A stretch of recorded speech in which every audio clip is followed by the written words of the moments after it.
should show all calculations. That will be for map work.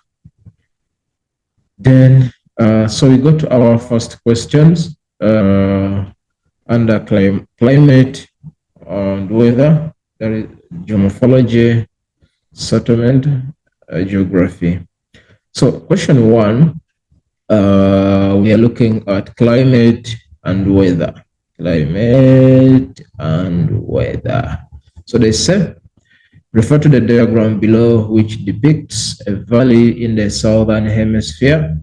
Choose a term from column B that matches the description in column A. Write only letter X or Y next to the question number in the answer book. For example, 1.1.6, which is X. So that is another instruction that you must also look at very carefully, whereby you just have to indicate the number and the given letter as they've indicated to you here. This is the letter. All right. So that is the diagram which does show or depicts a valley in the southern hemisphere. Something maybe to look at. They're showing us here is sinking cooler air traps warmer air. Then here they're showing warm air displaced upwards. Then here they're showing 10 degrees Celsius, that is at point D.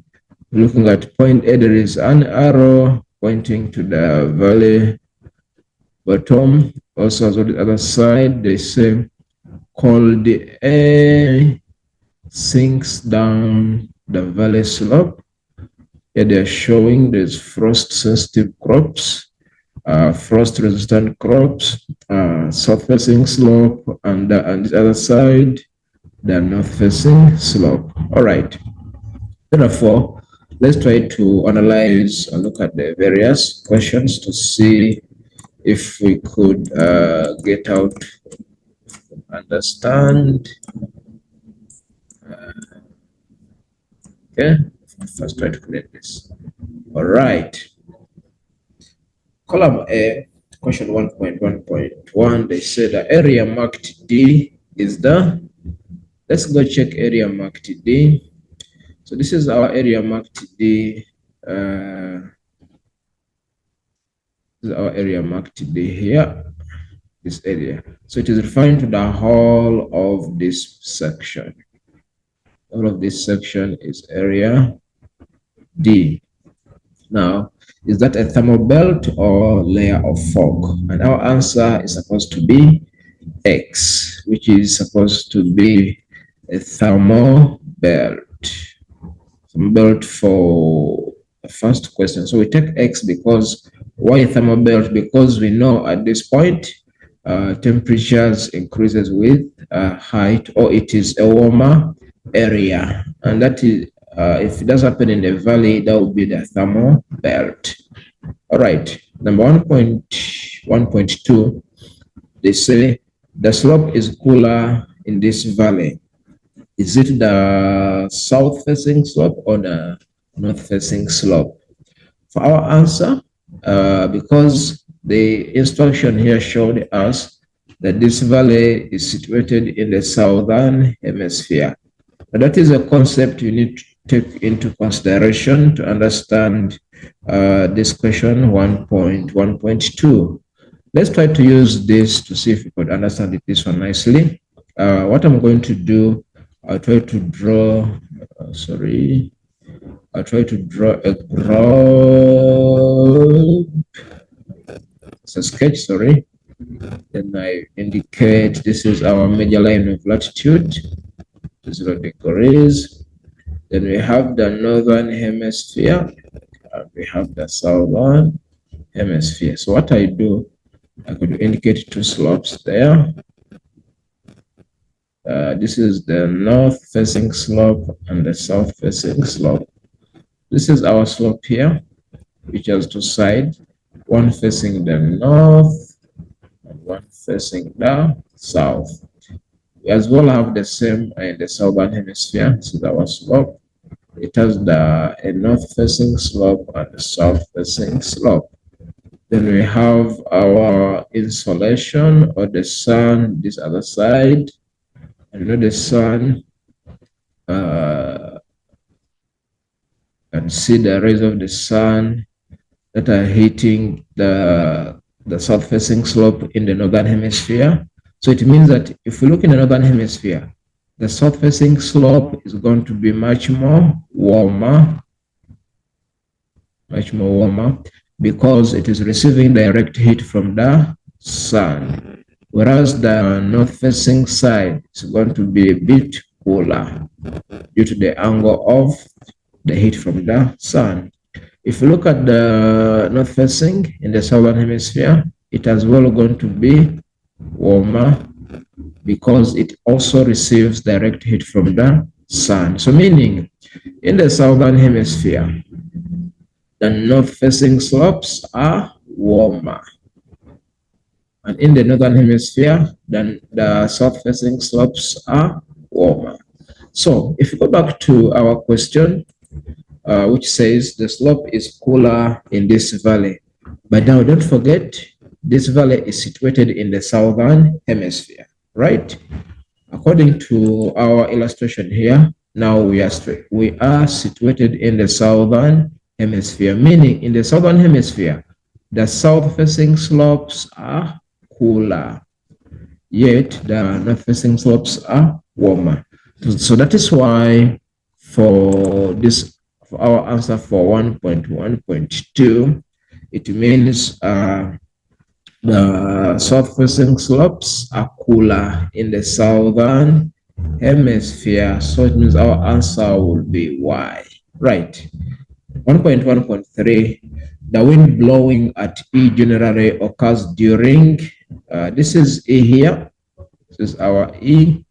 You can see the wind is blowing down the valley. See, so they say it occurs during which time? And of course, that has to be during the night time. So our answer will be Y. Why do we say night time? Because we know that during the night, the land gives off what we refer to as terrestrial radiation. Terrestrial radiation. So due to terrestrial radiation, the land loses the heat and it becomes cold. So this point is going to be cooler. Then what happens to the air around this point? So the air as well becomes cold. And when the air becomes cold, we know it will be more dense, or it will be much more heavier. Therefore, it will start to blow down slope or downwards to the valley bottom. So it means that terrestrial radiation is more during the night time. So whenever we have terrestrial radiation, it means the air becomes cold and to start to subside or to descend. So that is why we say for our question 1.1.3, the wind at E, it will occur during the night time. 1.1.4, the temperature at D is higher because of, let us first look at point D. You can see this is our point D here. They're saying the temperature at this particular point are higher, and this is due to, they're saying, because of the temperature inversion. So for that case, our answer will be X, which is temperature inversion. What is an inversion? It refers to, we could define inversion as where temperatures increases with increase in height. So temperature increases with height. So as you can see, that's why the temperature at D is higher as a result of the temperature inversion. All right.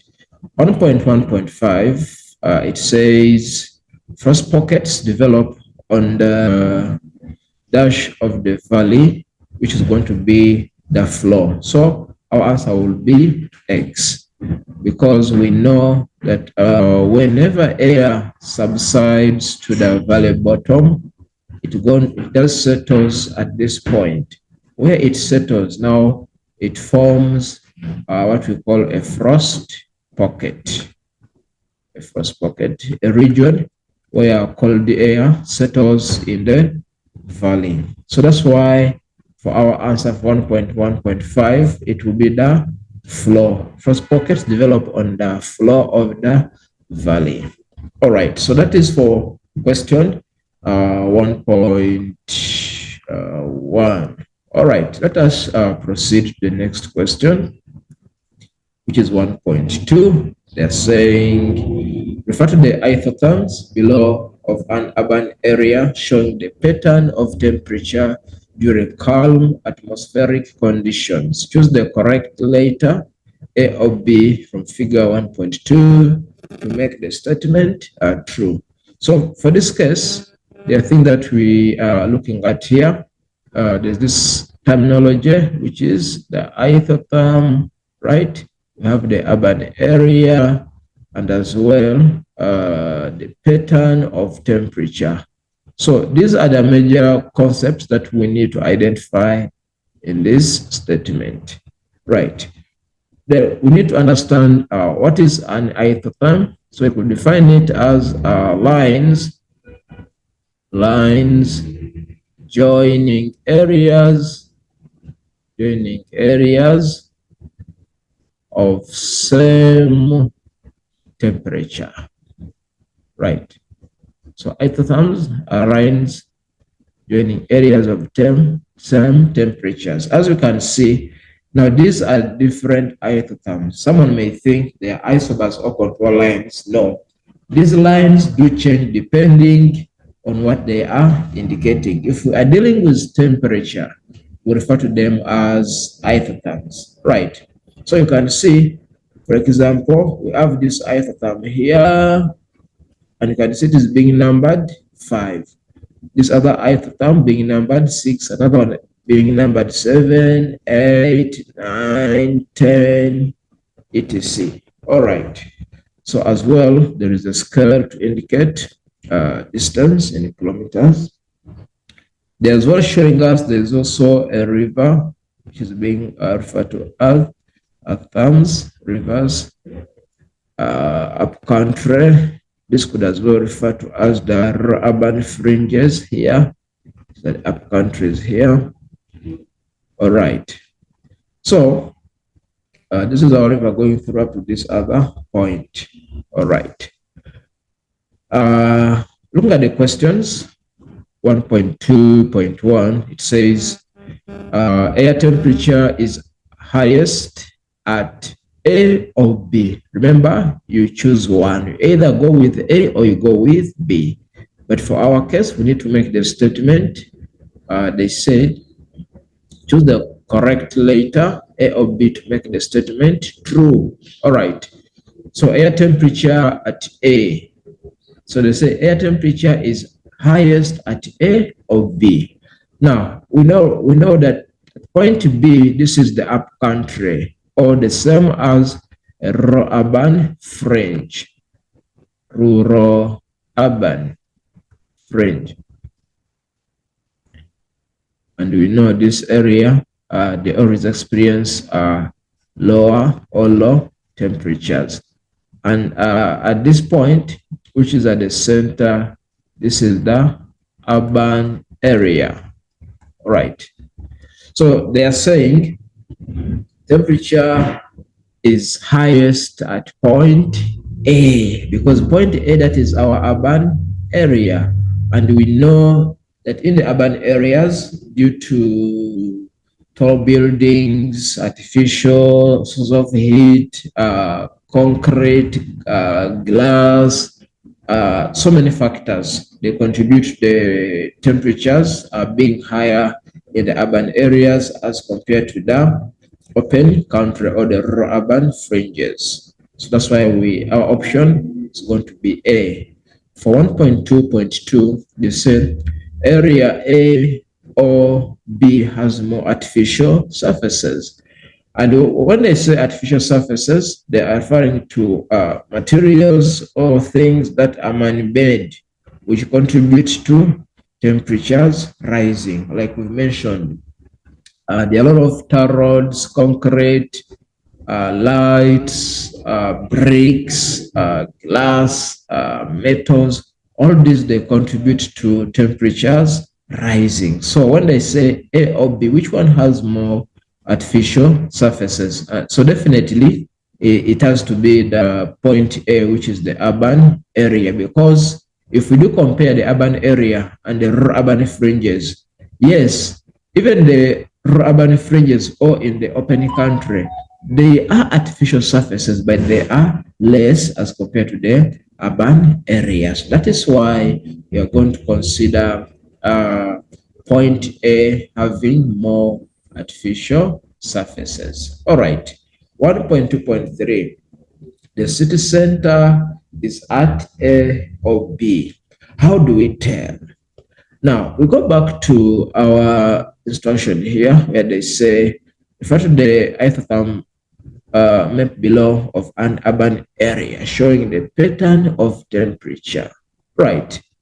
Now, this is an urban area. However, we know that urban areas always have higher temperatures as compared to the rural areas. So, I mean, B is our rural area or the urban fringes, and A is an urban area. So, meaning urban areas always are going to have temperatures will be a bit higher, and rural areas temperatures are going to be low. All right. So having that concept, so it makes us understand that the city center will be at point A, because even the isotherms themselves, look at the open country, it is 5, 6, 7. So it means that as we move from the open country, moving towards point A, the temperatures are increasing from 5, 6, 7, 8, 9, 10. You can see. So there is increase in temperatures. All right. So which means that the city center will be at point A. All right. 1.2.4, cloudy cover is higher or more at point A or point B. So as well, when they say cloudy cover, they are referring to the rate of condensation, which is going to be at point A, because we know that at point A, due to many factors, so there will be a lot of convection currents, which is going to result into more condensation taking place, giving us dense clouds or overcast clouds. Because as well, we can mention about the hygroscopic nuclei in the cities or in urban areas, which also contribute to more cloudy cover conditions. So that is why we say it will be more clouds in urban areas as compared to the open area, open country, or the rural urban fringes. 1.2.5, river thermals has a cooling effect on A or B. Now, remember we said that at point A, so our point A here, temperatures are already high. So temperatures are already high at point A, and temperatures are low at point B, you see. So it means that if there is a river flowing through point A, which experiences higher temperatures, it means the river will, this river will try to cool down the urban areas so that it is not very hot. So that is why we say 1.2.5, the river will have a cooling effect on point A. All right. So far that those are our question 1.1 and 1.2. Let us proceed to the next question, which says 1.3. Refer to the infographic below showing the information on tropical cyclone. Now, some learners don't understand when they say infographic. So this is information, right? So it is referring to information which could be in the form of pie charts, diagrams, extracts, pictures, like as they show you here. So this is all information in a graphic format. All right, so it means you need to focus on this infograph for you to be able to answer the following questions. All right. So they're saying refer to the infographic showing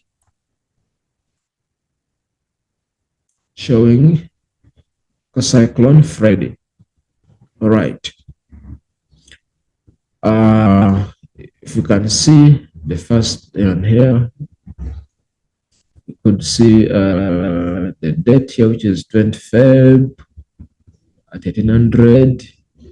That was at a reunion. Then Antananarivo, Madagascar. There's 22 Feb at 06. There is 20. So this is 20 Feb. Then we have 24 Feb. You can see the date. Days are moving ahead from 20, 22, 24, 27. All right.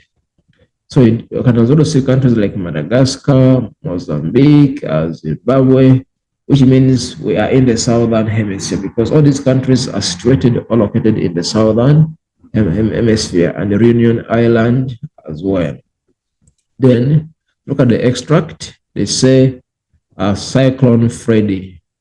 All right, just to go through this extract, it says one of the longest lasting weather systems in the southern hemisphere, ex-tropical cyclone Freddy, is expected to bring heavy rain and a risk of flooding to Madagascar's western and southern parts from tomorrow, bracket Friday evening.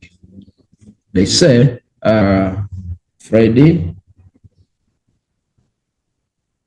weakened from an intense Category 4 equivalent to a Category 3 cyclone ahead of landfall on the easterly Malagasy coast near the town of Manjeri during the evening of 21st February with sustained wind speeds of 150 km per hour.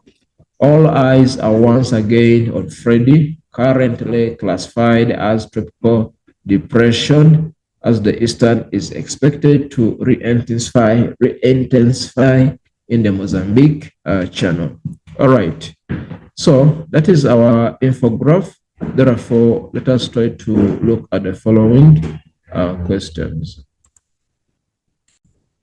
Okay, so 1.3.1, they say, with reference to the infographic, identify the general direction in which Cyclone Freddy is moving. Okay, because they say with reference to the infographic. All right, let's go back and we look at our infograph or look at the graph. Okay, so identify they say identify the general direction. So learners, we should not confuse direction with rotation. For this case, they're not referring to the rotation. Instead, they are referring to the general direction in which the cyclone is moving. So this word moving, it means someone is moving from one point to another point, but it's not spiraling, right? So if we check on our infograph here, for example, this is about the cyclone. You can see 20th February, the cyclone was at Reunion Island there. Then it moved.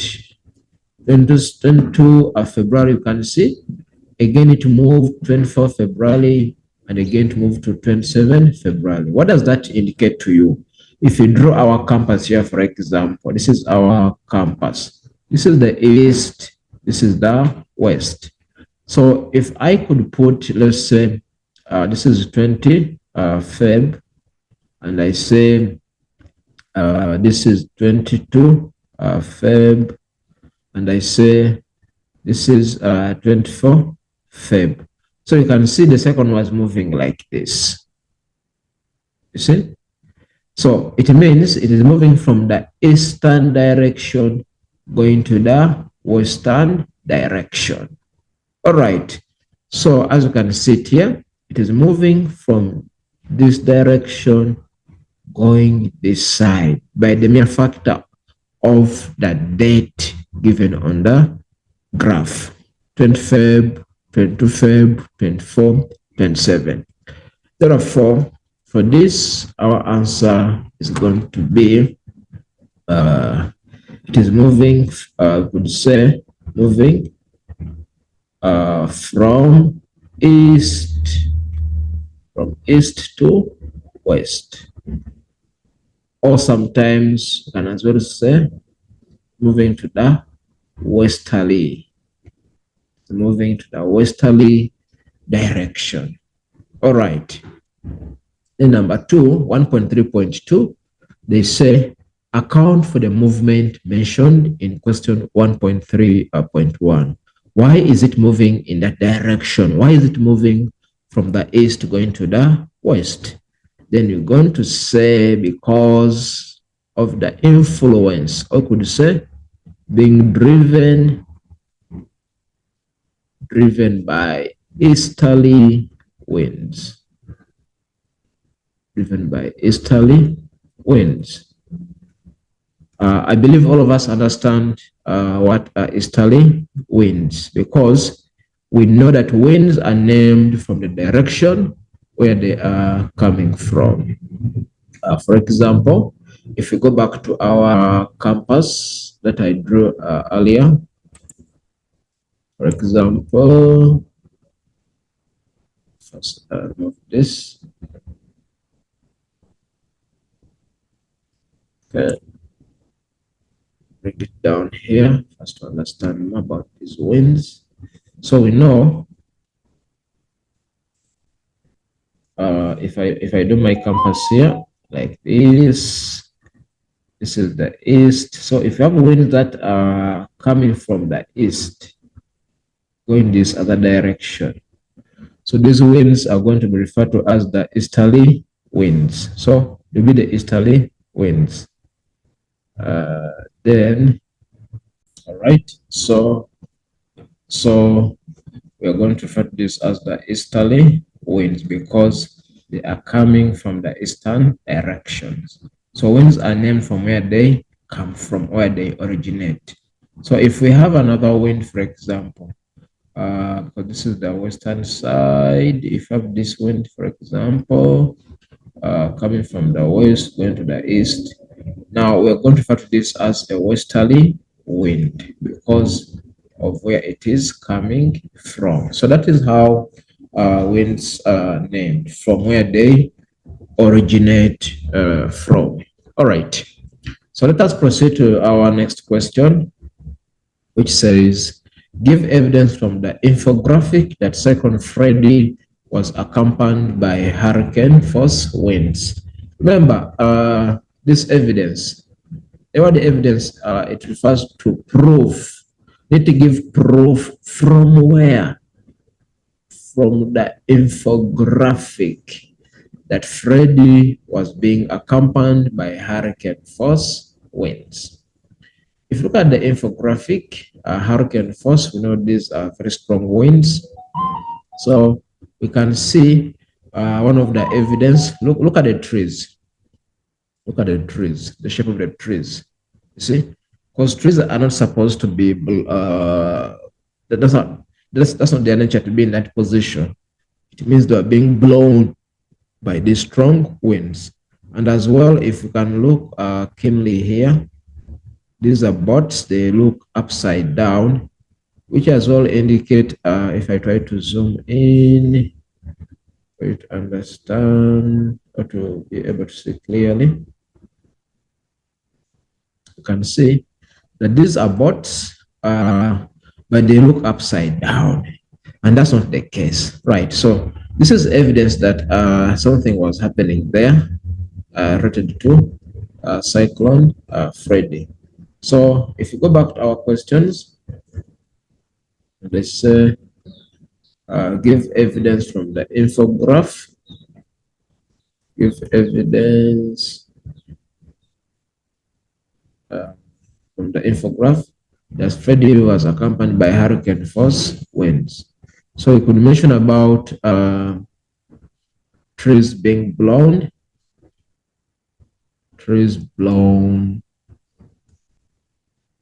by hurricane winds,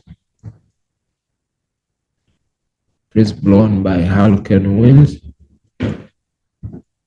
That's one point. Could as well say boats have been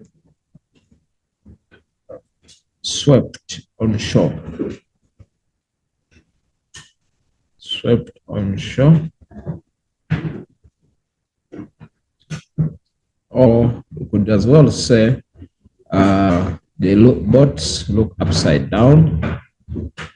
Boats look upside down, which is not the case.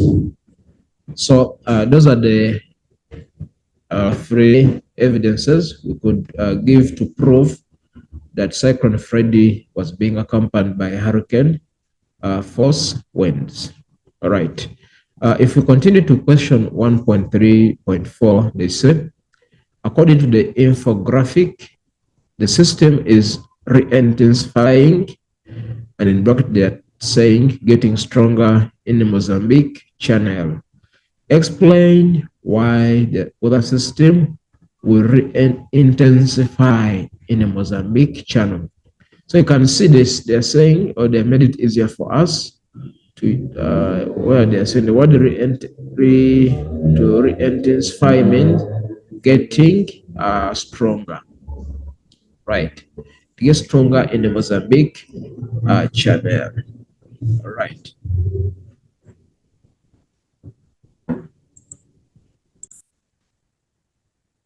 All right, so re-intensifying, the same as getting stronger, but they are referring to Mozambique channel. Let us try to see which one is Mozambique channel. Let's go back to our blank page here. Red line. If I can draw the sketch map of Southern Africa here. Okay. Somewhere here we have Madagascar. Now this part here, this is the Mozambique channel here. Of course, we have Mozambique as a country somewhere here, and this is the Indian Ocean, the South Indian Ocean here. So this is the Mozambique channel, this corridor referred to as the Mozambique channel. But remember, cyclones, for example, they could, or they normally develop from this other side, and they move westwards in this direction, like we've seen before. They move from westwards, coming from the east, moving towards the west. Now, sometimes when they reach Madagascar, they could dissipate. If they happen to cross over Madagascar, then they could regain their energy over the Mozambique channel. So this is where the question I want us to focus on, which says, according to the infographic, the system is getting stronger in the Mozambique channel. Explain why the system will re-intensify in the Mozambique channel. We must give reasons what will make the cyclone to become stronger in the Mozambique channel. That's why to give some answers here. One could say the channel, not the TV channel, but that corridor. The Mozambique channel has warm conditions, which favors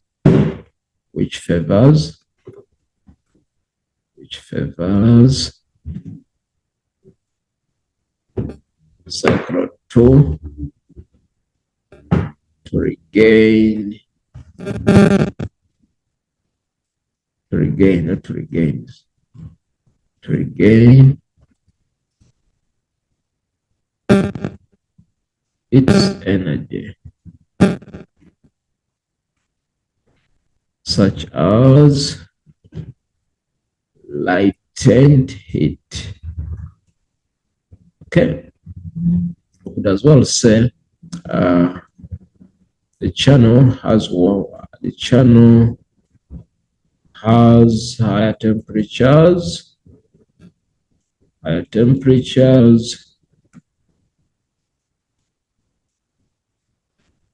which results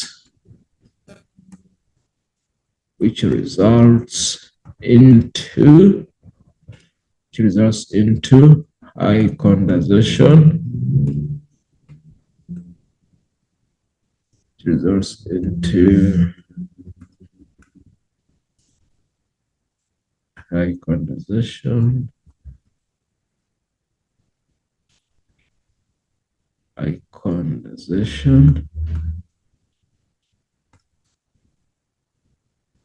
and latent heat. Okay. Remember, all these conditions will make the cyclone to regain its energy. Okay. We could as well say the channel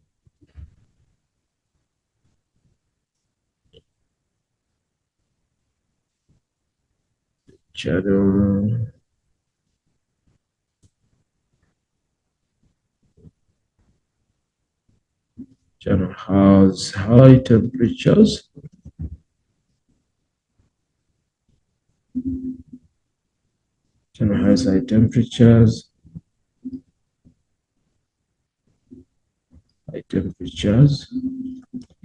which results into intense low pressure.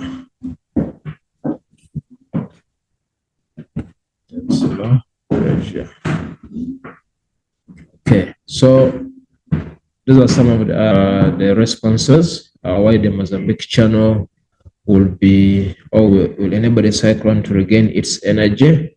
I could as well give another option, and we say there will be less friction. There will be less friction,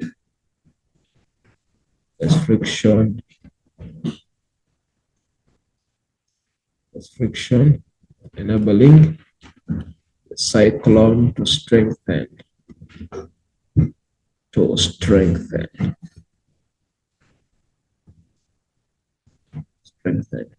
So these are some of the reasons we could give as to why the channel will enable the cyclone to re-energize or to re-intensify or to become more stronger. All right, so that is for question 1.3.4. So let us proceed to question 1.3.5, which says tropical cyclones can develop very quickly. Therefore, a reliable early warning system is important. Suggest 3 early warning systems. They're saying suggest 3 early warning systems that the government of Mozambique and Madagascar could have introduced to reduce the impact of Cyclone Freddy.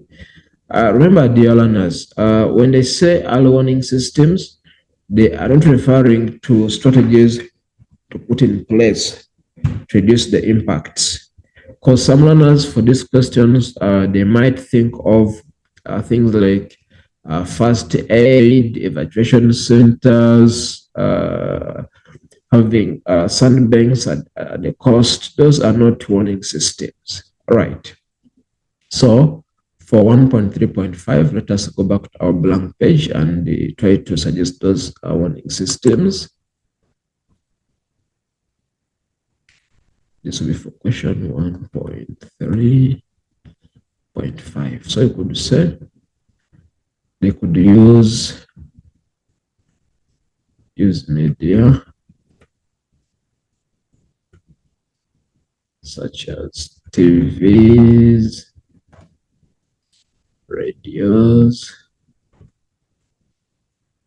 to inform people. Okay. As well,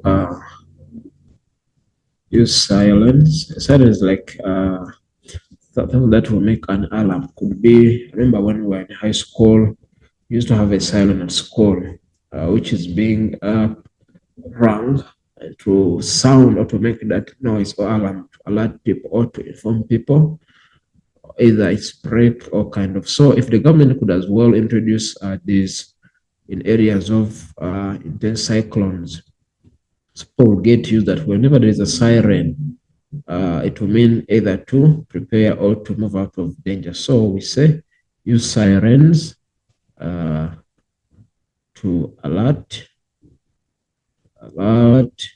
people. Would as well say would use social medias, use social media platforms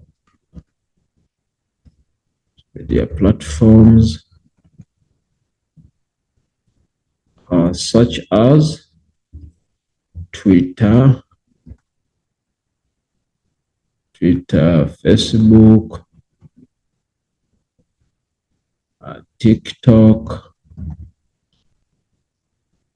to inform people, because we know nowadays majority of people are on social media.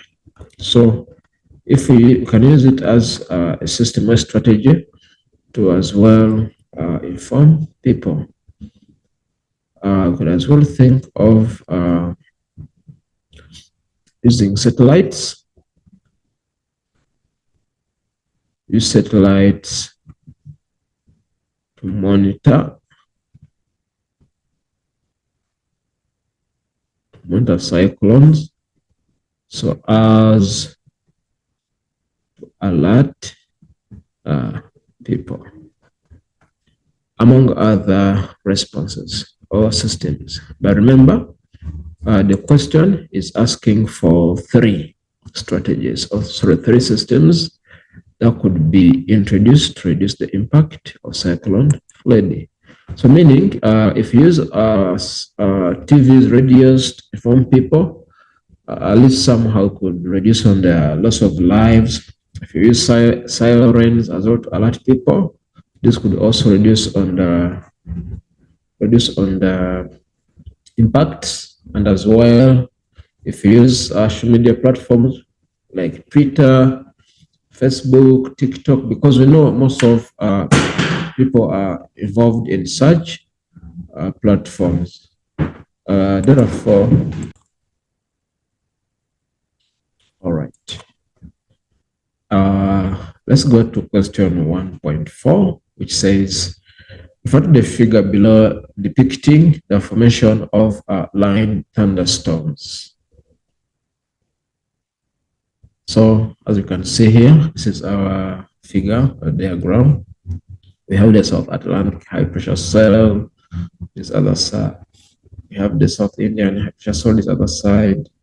And we know here there is a pressure gradient, because we have a high pressure cell and there must be a low pressure cell, which was not indicated.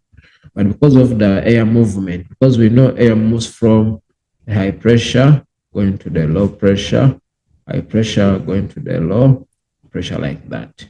All right. So as well, you need to know that the air from the South Indian high pressure cell crosses over the Mozambique channel. We have spoken about the Mozambique channel here, that this area has warmer conditions or has got higher temperatures. So it means if the air passes over this Mozambique channel, the air is going to become warm, or it will be warmed up, gaining a lot of moisture. So meaning that this air is a warm air. All right. But this other side, we have the Benguela currents blowing over this other area. So making this region to become a region of cooler conditions. So if air crosses over this point here, so the air becomes cold, or you can as well refer to this as cooler air. It is cold or cooler as a result of the Benguela currents. The Benguela currents. Okay, so for now, that's what we need to learn about that. So they say, name a characteristic of the air at A. Now this is our air at A here. This is our air at A. And we already know that it is a warm air. You see?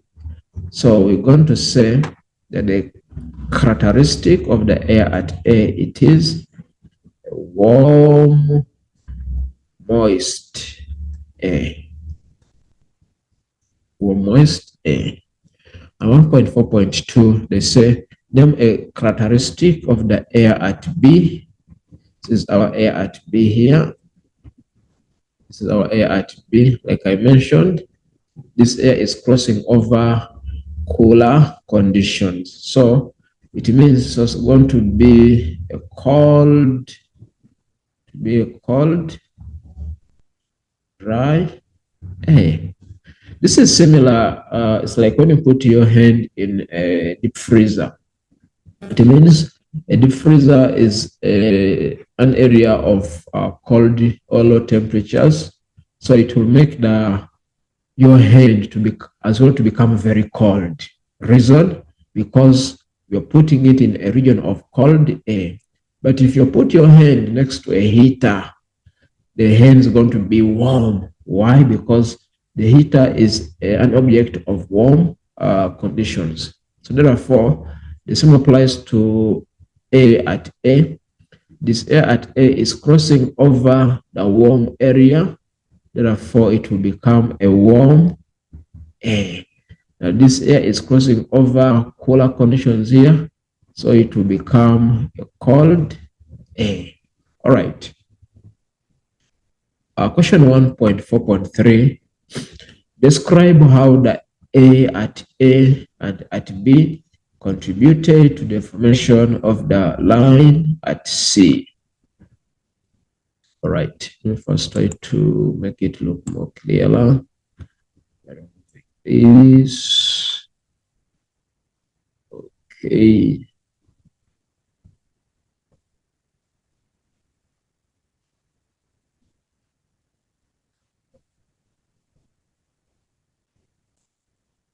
Okay, so the question says,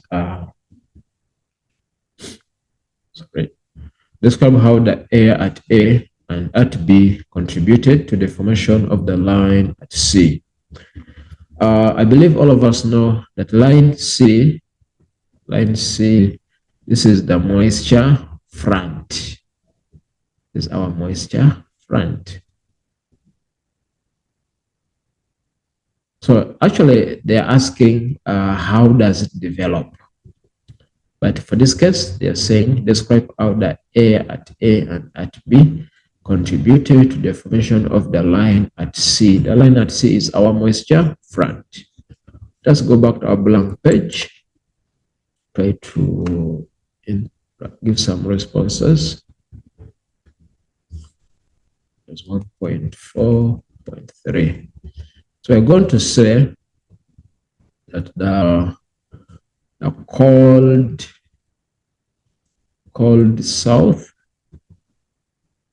southwest winds meet with warm northeast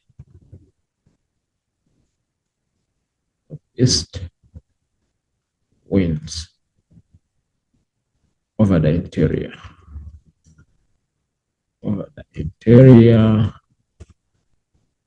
interior of a low pressure.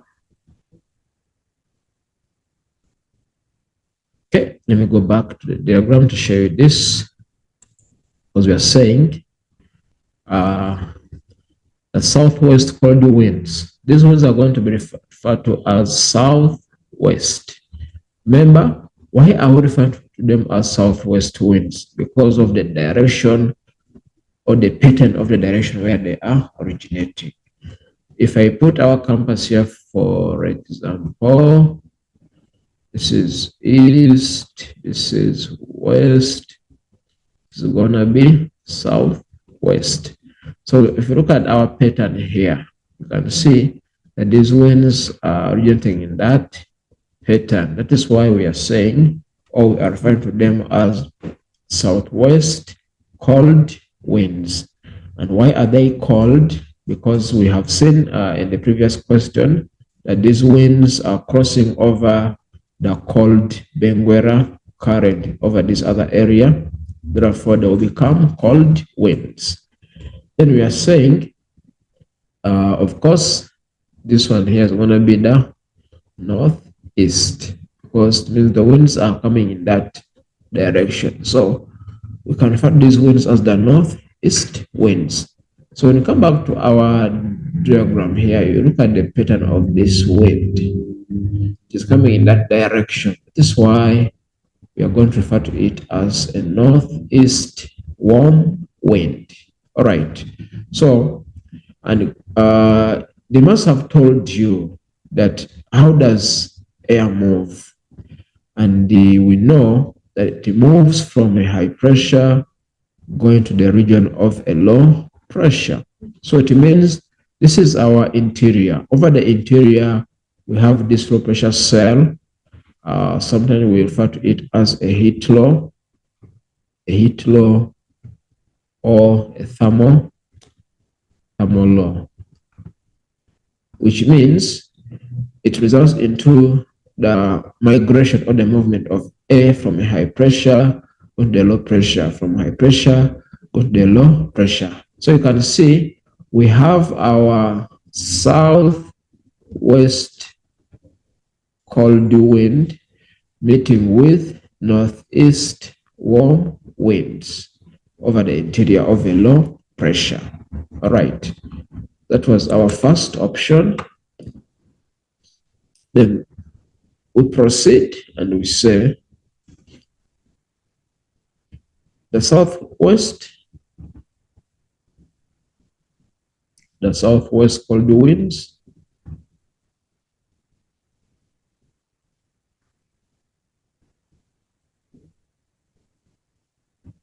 undercuts the warm winds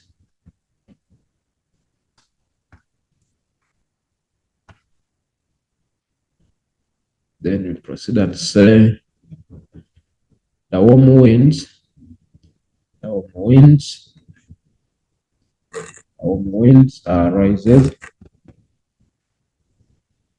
The warm winds rises, forming a boundary referred to as a moisture front.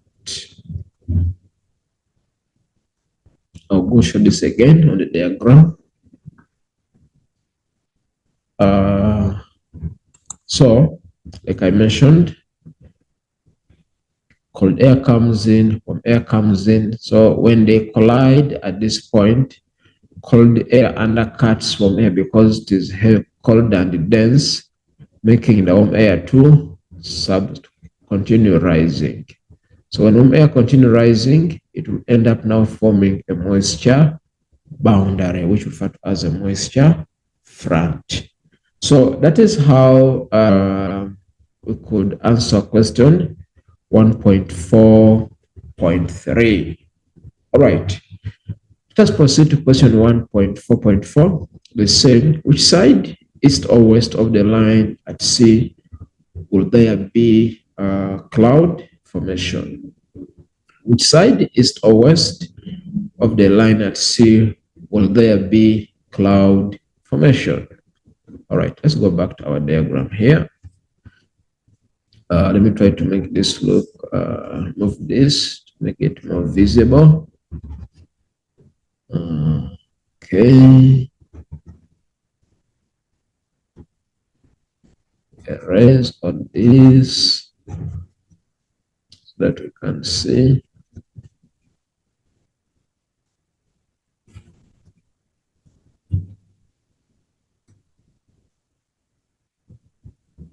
All right. So the question is asking or is saying which side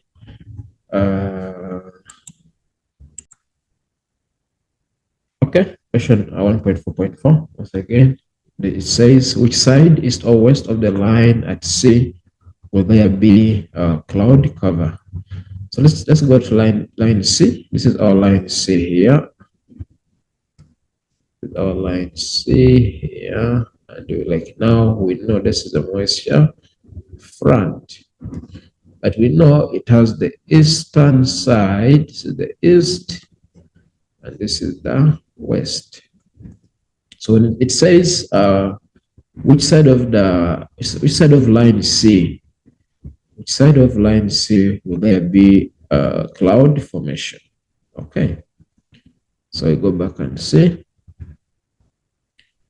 So we said before that warm air and cold air, they meet over this area.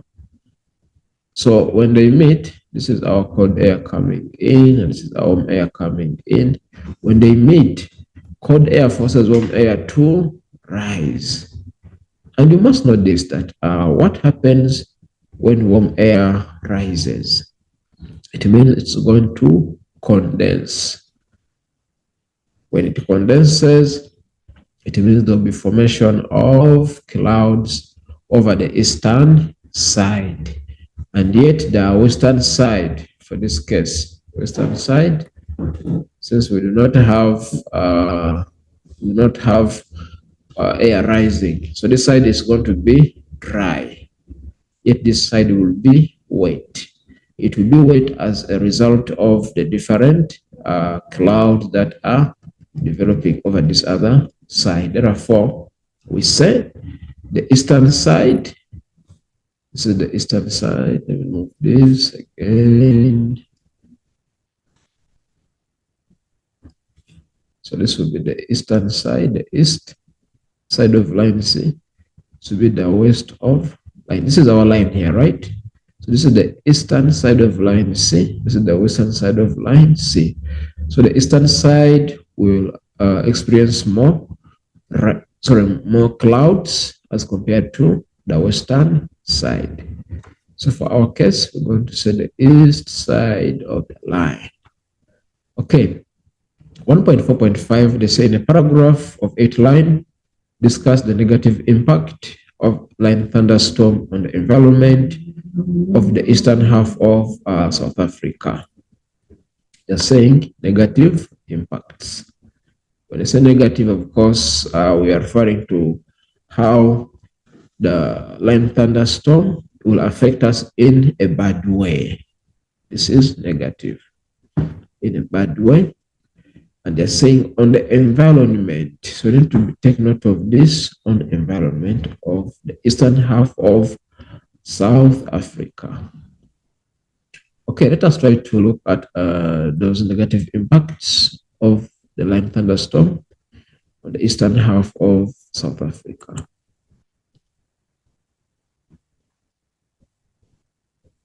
(1.4.5) negative impacts would say results into soil erosion,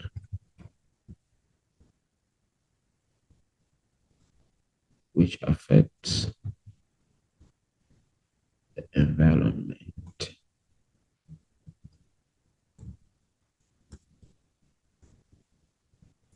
Cause floods,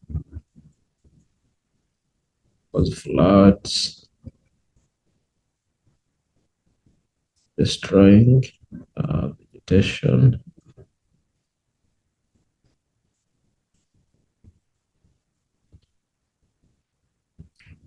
good as well.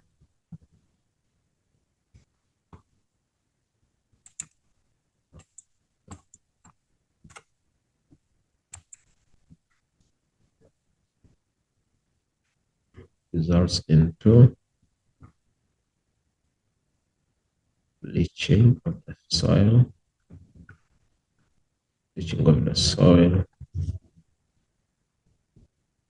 where nutrients pushed further downwards, pushed further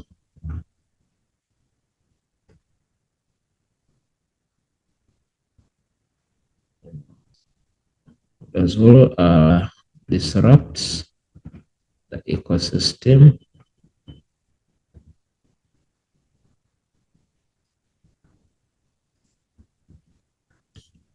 destroys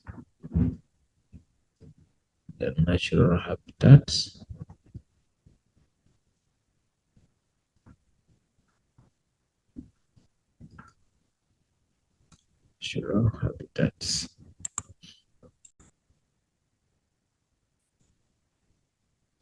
could as well cause mudslides and landslides. So we are linking most of this to line thunderstorms because we know they are associated with heavy rainfalls.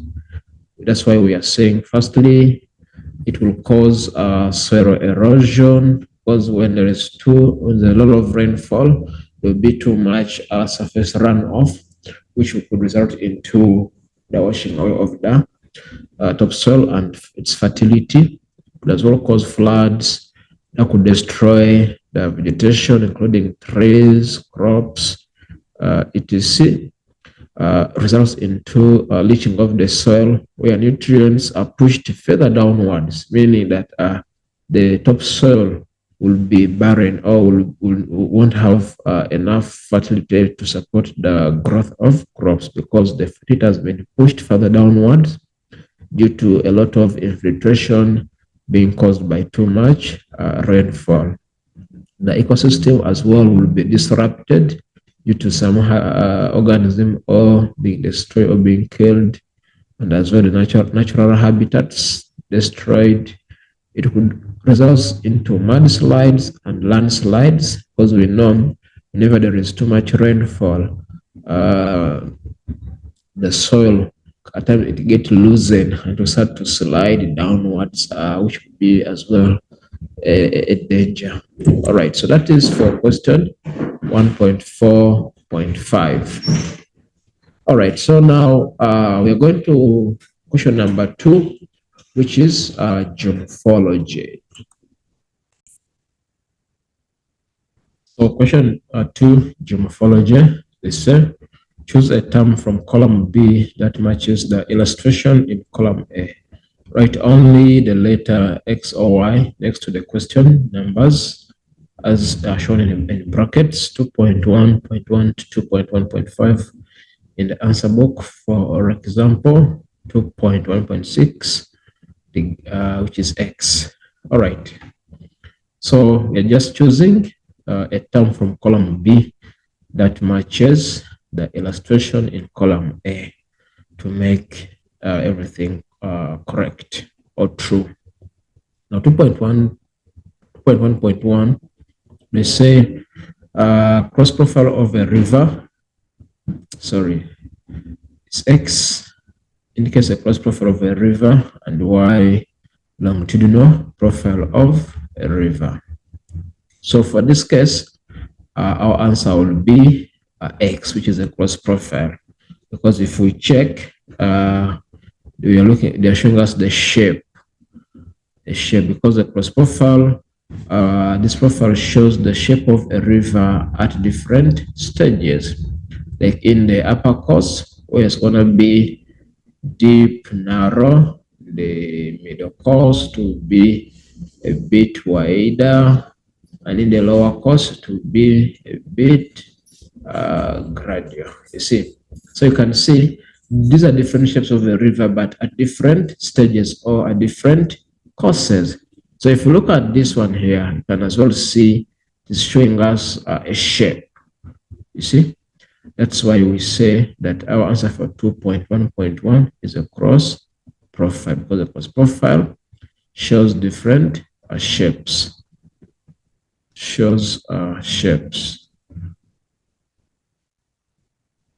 All right. 2.1.2,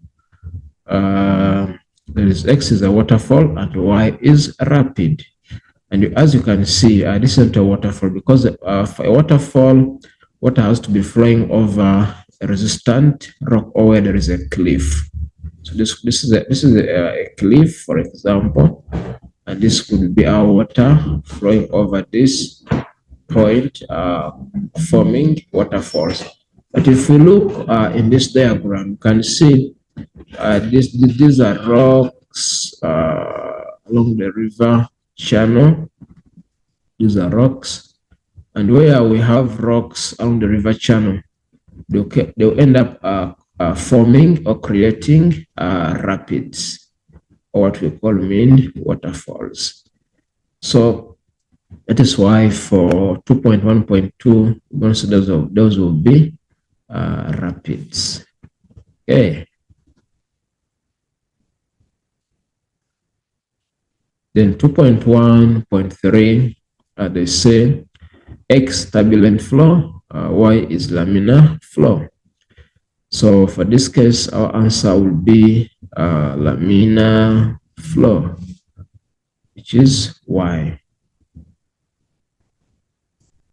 The laminar flow. Okay, laminar flow. Why we say laminar? Because in a laminar flow, the river course is smooth, see, without any base levels of erosion. This is an example of a laminar flow profile. If I show you the turbulent, it will be something like this. You see, where the river profile is not smooth. So if we check here, you can see that this river, it is smooth throughout. There are no changing of levels. See, unlike the turbulent, they're changing of levels. See, therefore we say it will be as this one here, which is a laminar flow. Okay, so this is laminar, got a smooth concave profile, got a smooth profile. You can see this one has got a rough profile. That's why our answer will be laminar, which is Y. 2.1.4, X is braided stream and Y is a delta. But what are these? So our answer is going to be the braided streams, because I can see sandy islands, the sandy islands being deposited inside the river channel, but then there are different streams that have developed. You see, this gray or the dark one shows streams of water that have developed, and this is typical of braided streams. So that's why we shall say that will be a braid. But don't forget, they both form due to the same process of deposition. However, a delta will be found at the river mouth. But as you see here, this is still somewhere in the lower course, but not already at the mouth.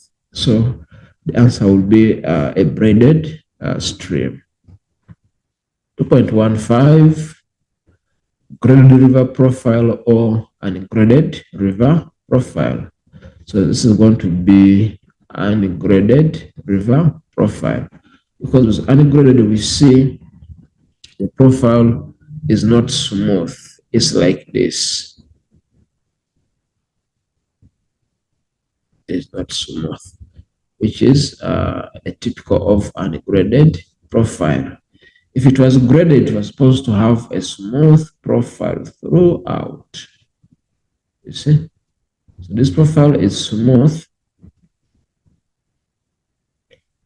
which we refer to as graded. In this profile, it is rough. Rough, which is typical of ungraded. As you can see here, water is coming like this, then here it rises again, then here there is then there is that. So it means that in the river course, there are so many rapids that have developed. So that will be typical of a ungraded river profile. All right, let's proceed to question 2.2, which says, refer to the figure below illustrating fluvial landforms of a river. Match description with A to E on the diagram.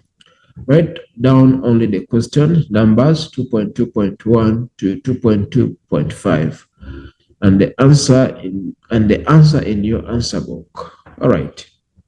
So this is our figure below. As you can see, they are referred to this point as A. We have point B there. We have point C. We have this is point C here. No, this is point C. This is point D. This is point E. This is the river, the levee there, the channel, and this is the mouth, and their estuary here. Okay. So the instructions say refer to the figure below illustrating fluvial landforms. What are fluvial landforms for this case? Fluvial landforms. As well refer to features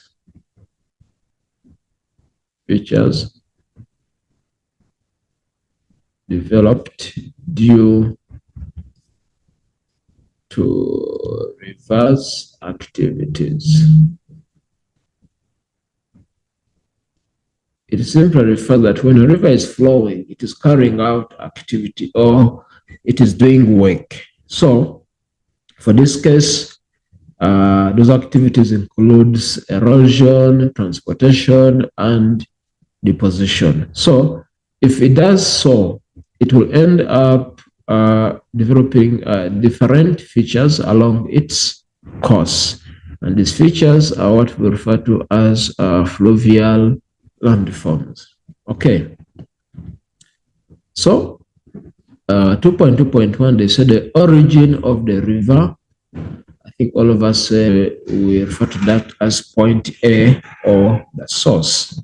So you could say point A or the source, because we know the source is the starting point of the river, and always the source is found in higher areas. So you can see that this side, the gradient is steep or it is high. You see, side is high, this side is low, meaning river is flowing from a higher point going all the way to the lower point. Okay. The number 2.2.2, cut off meander loop filled with water. So for this case, that would be point D. Point D, or you can also refer to it as the Oxbow Lake. It is referring to a cut-off meander loop. A loop is that bending part. As you could see it, if I try to zoom in for you, you can see this is our loop here. This is the loop. See, which used to be part of this meander or part of this river, but now it was cut off during the process of erosion and deposition, therefore forming a meander loop or forming a cut-off meander, which as well we refer to as the Oxbow Lake. All right.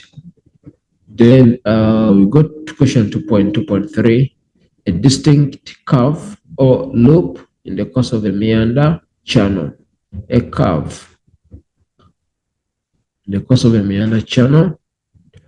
All of us know that when we talk about a curve, they define something like this. This is a curve. This is another curve. So you can see it is curving there, it is curving here. So what is this curving called? All of us know that the curve is a meander. See? That's why if we are to define a meander, we could say these are bends or curves in a river channel. Okay. In 2.2.4, the branch of the main river, the branch of the main river. So for this case, it could be point E, or it could be point E, that's a branch, see, which is a tributary. So point E, and then we say a tributary. Then number 5, so 2.2.5, the positional feature close to the mouth of the river. The positional feature close to the mouth of the river. So that is going to be, this is the mouth here. Try to make it more clearer.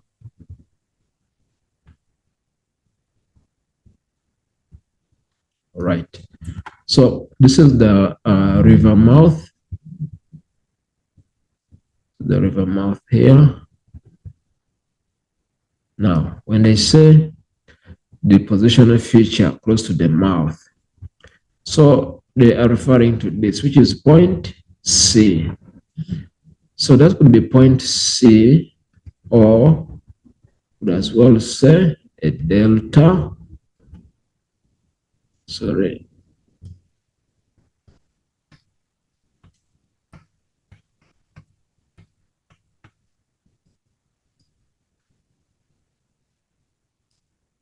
Okay.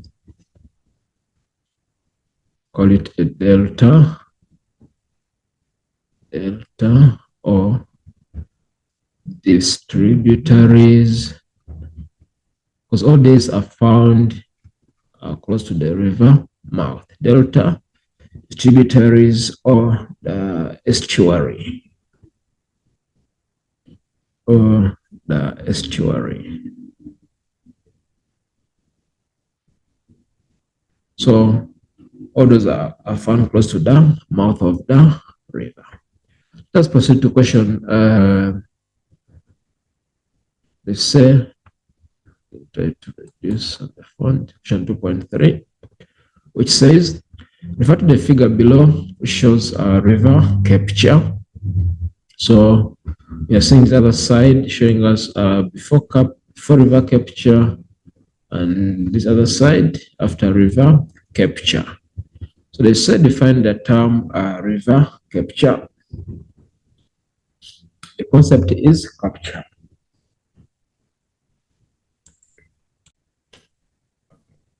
Okay, river capture. So define the term river capture. So I was saying the concept is capture. So you could say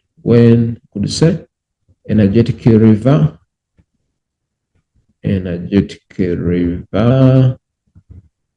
stills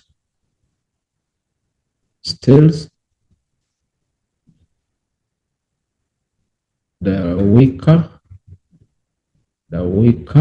river. So we are looking at this concept, which is still. You see, just still. Or would as well say when energetic river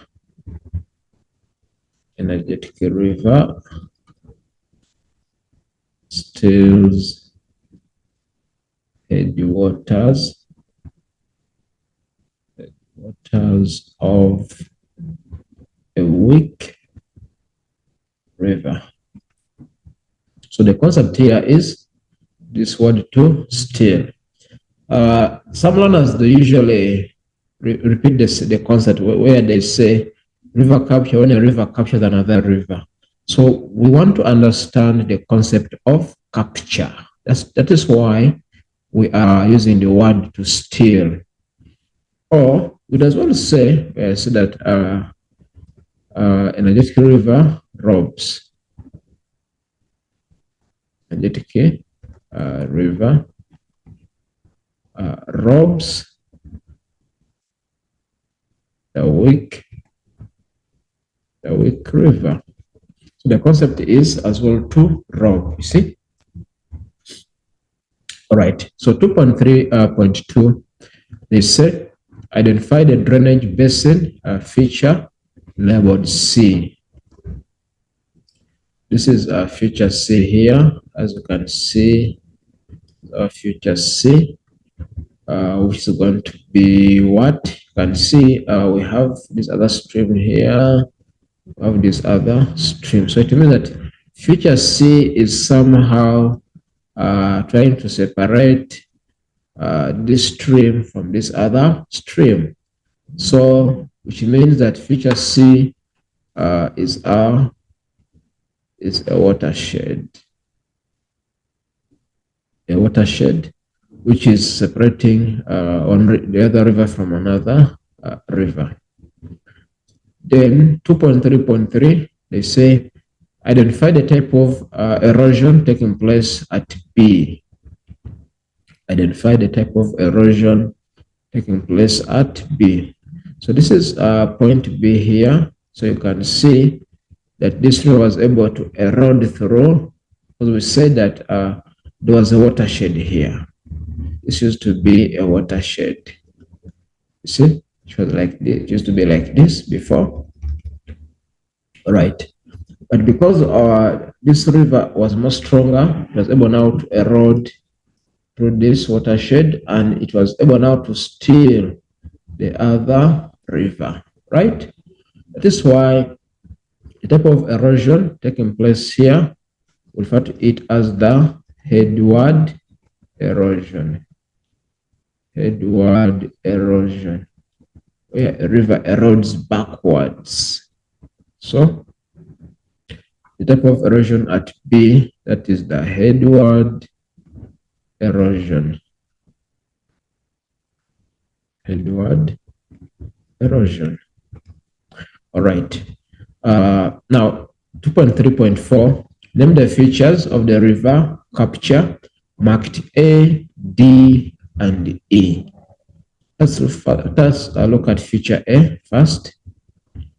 So feature A, as you can see here, feature A, there's nothing here, and all of us know that one we call it a wind gap,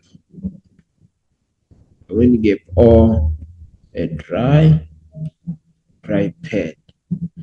So if I can write it again here, then we say feature A is a wind gap,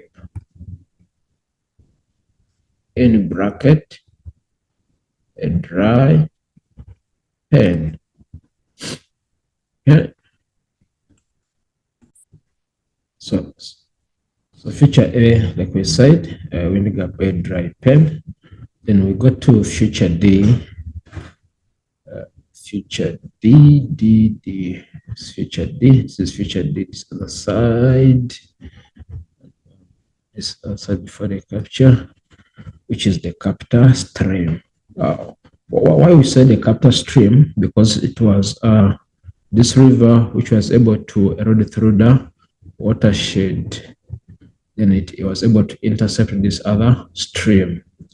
That's why we refer to it as the capture stream. Remember, a capture is the same as the energetic stream. So I could say feature D is our capture stream, can be called a capture stream, can be called a pirate stream, can be also called a victor stream.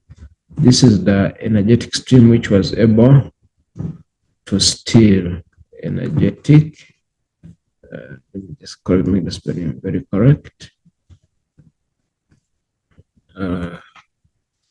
Energetic stream. Energetic stream. That is feature D. If you check feature E, this is our feature E here. Remember, feature E is the one which lost its source, because remember, it used to flow like this. It used to flow like this all the way. But now that no longer happens. Why? Because now this river is now on its own. You see? That's why here we said there is a wind gap, dry. So this area is dry completely. There's no water, meaning that feature E no longer has any water source. That's why you call it a misfit stream or a beheaded stream. So we could write feature E here. I'd call it a misfit or, sorry, make it more clear. Misfit in the bracket. We'll call it a beheaded stream. Okay.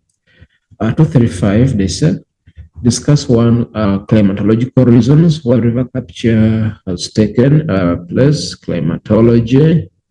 So we're dealing with rainfall, because we know wind, not really, temperature, not really. So it means it could be rainfall, which will contribute to river capture, which is part of climatology. 236, discuss the impact of river capture on the flow characteristics of the stream labeled E. Discuss the impact. What is going to happen to river E after capture? Let's check which one is the river E. Yes, this is our river E, and we say that river E is a misfit stream. All right. So we could say one of the impact, it will have low volume of water,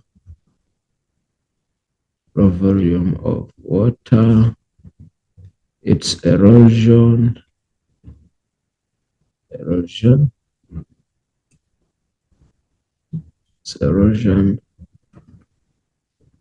will decrease. We could say that there will be more deposition.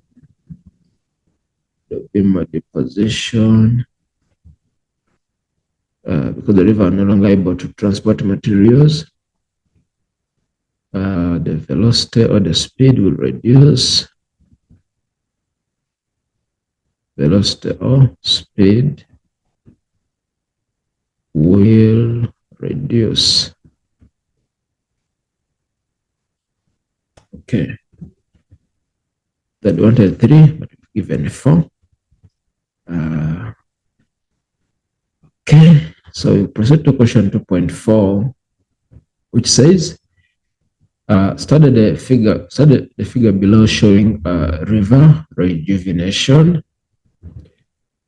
And they're saying figure A shows before rejuvenation, and figure B after rejuvenation.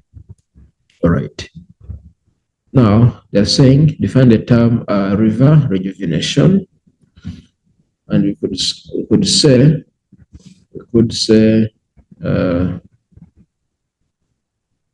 a river gains energy.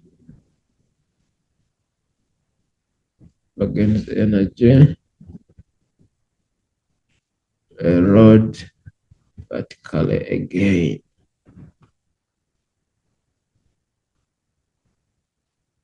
So this means that before the river was more energetic, then it lost its energy, right? However, due to other factors, this river, it's like it was being reborn again. So it was able to regain its energy. And whenever the river gains energy, it makes it able to start eroding its valley or its channel vertically. Then we say it has been rejuvenated. All right, so they say name the fluvial landforms A and B. Don't forget, whenever you see the word fluvial landform, like we spoke earlier, these are features or landforms that are developed by the river because of its activities or processes such as erosion, deposition, and transportation. Therefore, we say because of the various activities, so different features are going to develop. So they are asking what is feature fluvial landform A and B. So we could say that A, this is A, you can say that A is, this is a flat area. Which is a flat area. So meaning, you can see that feature at A, the land is flat. The land is flat, and remember, this is the river channel here, right? This is the river channel.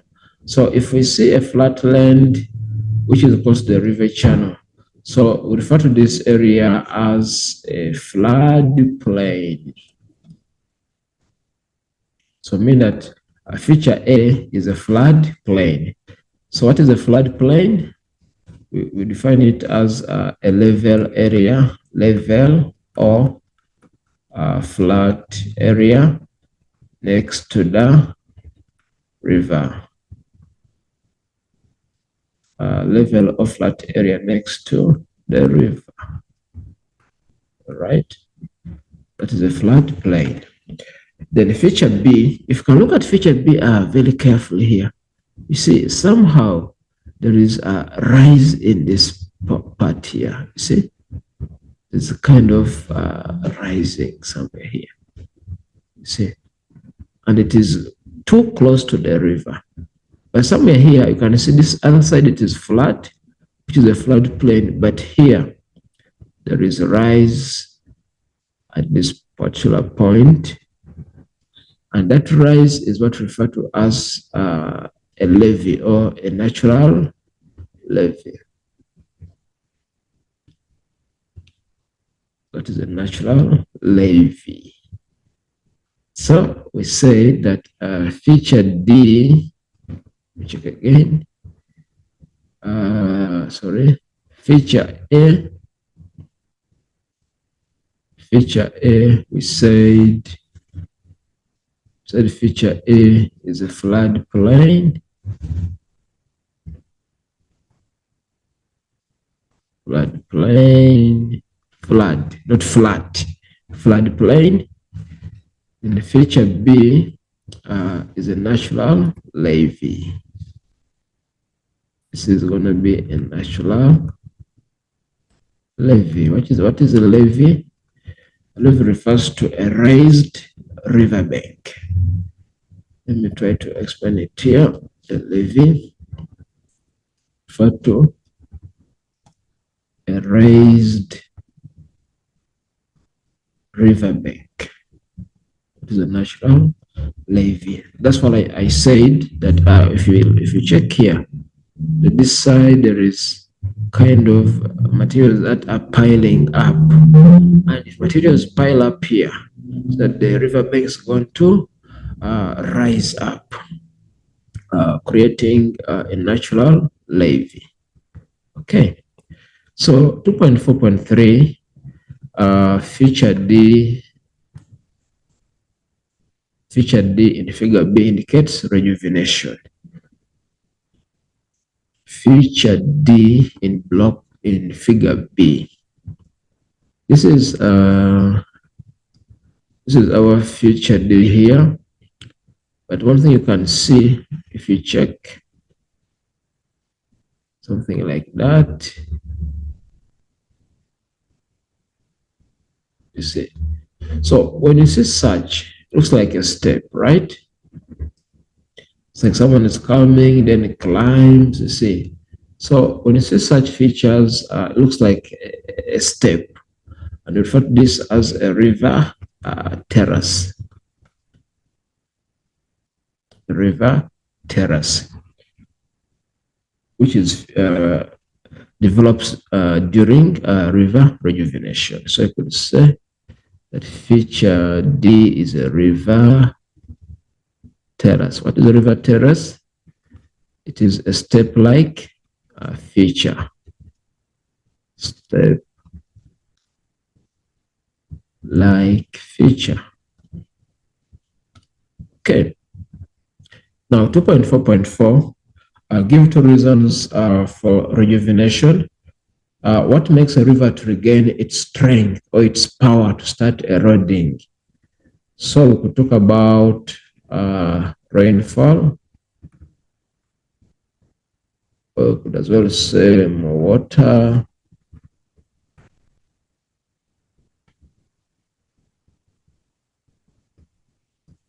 Talk about drop in sea level.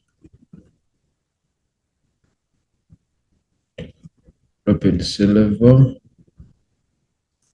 Rise in gradient.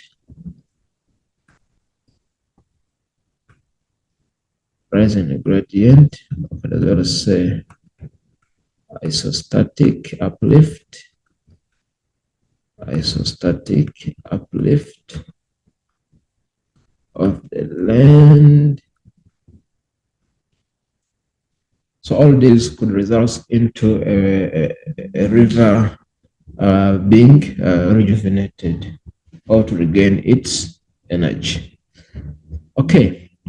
2.4.5, they said, explain how rejuvenation will affect the flow of the river downstream. So how would the river rejuvenation affect the river flow downwards? We can say the river will become more stronger,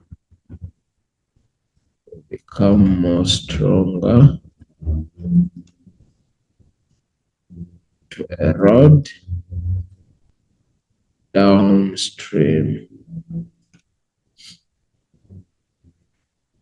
So the river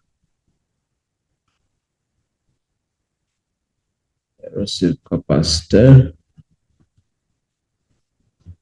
will increase. So the river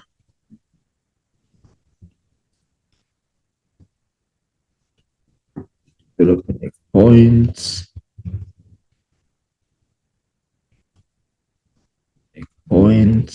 rapids,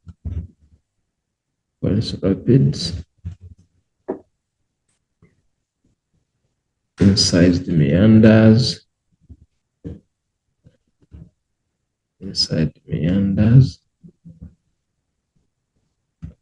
downstream. Next,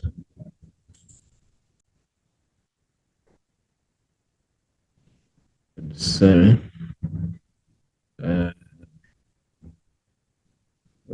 develop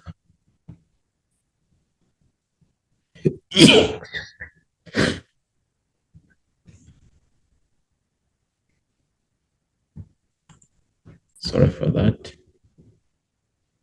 Develop turbulent flow. So on this question, we're looking at what will happen to the river downstream after it being rejuvenated. So we say it becomes more stronger to be able to erode downwards, meaning after regaining energy, it will be flowing so fast. You see, so it will start now eroding the downstream. Its erosive capacity will increase to be eroding more than before. the river will develop unique points, rapids, incised meanders downstream. Remember, all these they develop vertically due to erosion. Then also turbulent flow will develop in the lower course.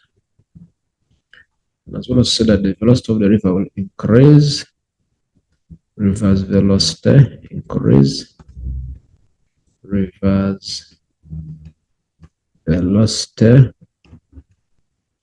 increases. Okay, so that is for question 2.4.5. So we are done with geomorphology. Now we are moving towards settlements. Settlements. Okay. Question 3 talks about settlement geography, which says various options are provided as possible answers to the following questions. Choose the answer and write only the letter A to D next to the question numbers. 3.1.1, they say the dash is the actual place or piece of land on which a settlement is built. I think, or we argue that would be a site, because the site refers to the exact area where a settlement is built. 3.1.2, a dash settlement is where water is the determining factor when choosing a site, as it is located in a dry area, e.g., spring or oasis. So that would be to be a wet point settlement. But when we say a wet point settlement, this is where water is not a risk. Unlike a dry point settlement, with a dry point settlement, they are situated far from a water source because water is seen as a threat. But when we say a wet point, that area water is scarce. Therefore, people usually locate close to the water sources. 3.1.3. The sketch below refers to that would be B, which is a linear,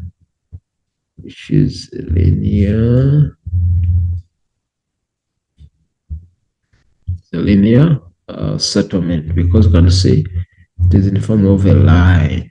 You see, and these are the settlements.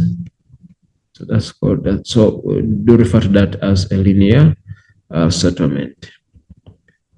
Then 3.1.4, the disadvantage of the raw settlement pattern below. I think you can agree that this is going to be a dispersed pattern because settlements are situated far from each other. You can look at the distance. They are far from each other. See. So this pattern is referred to as a dispersed pattern. Now, if you live in such a settlement, what would be the disadvantages? Let's check. 1, the farmers cannot rely on the community for any help, which is true. So if you're in such a settlement, you cannot rely for a neighbor who's in hundreds of kilometers away from you. It requires a large amount of capital to maintain the farming, which is also correct because now you are living on a big farm by yourself.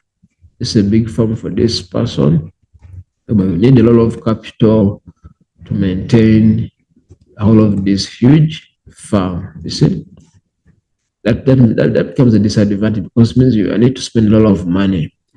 Number 3, that people feel safer. I think this is common within the created. The sharing of equipment. So the last 2 options, these are more with the nucleated settlement pattern, which means that option 1 and option 2 are correct, which means our answer A is the correct answer. 3.1.5, the situation of a settlement can be influenced by what is the situation? It refers to a settlement in relation to its surroundings. A settlement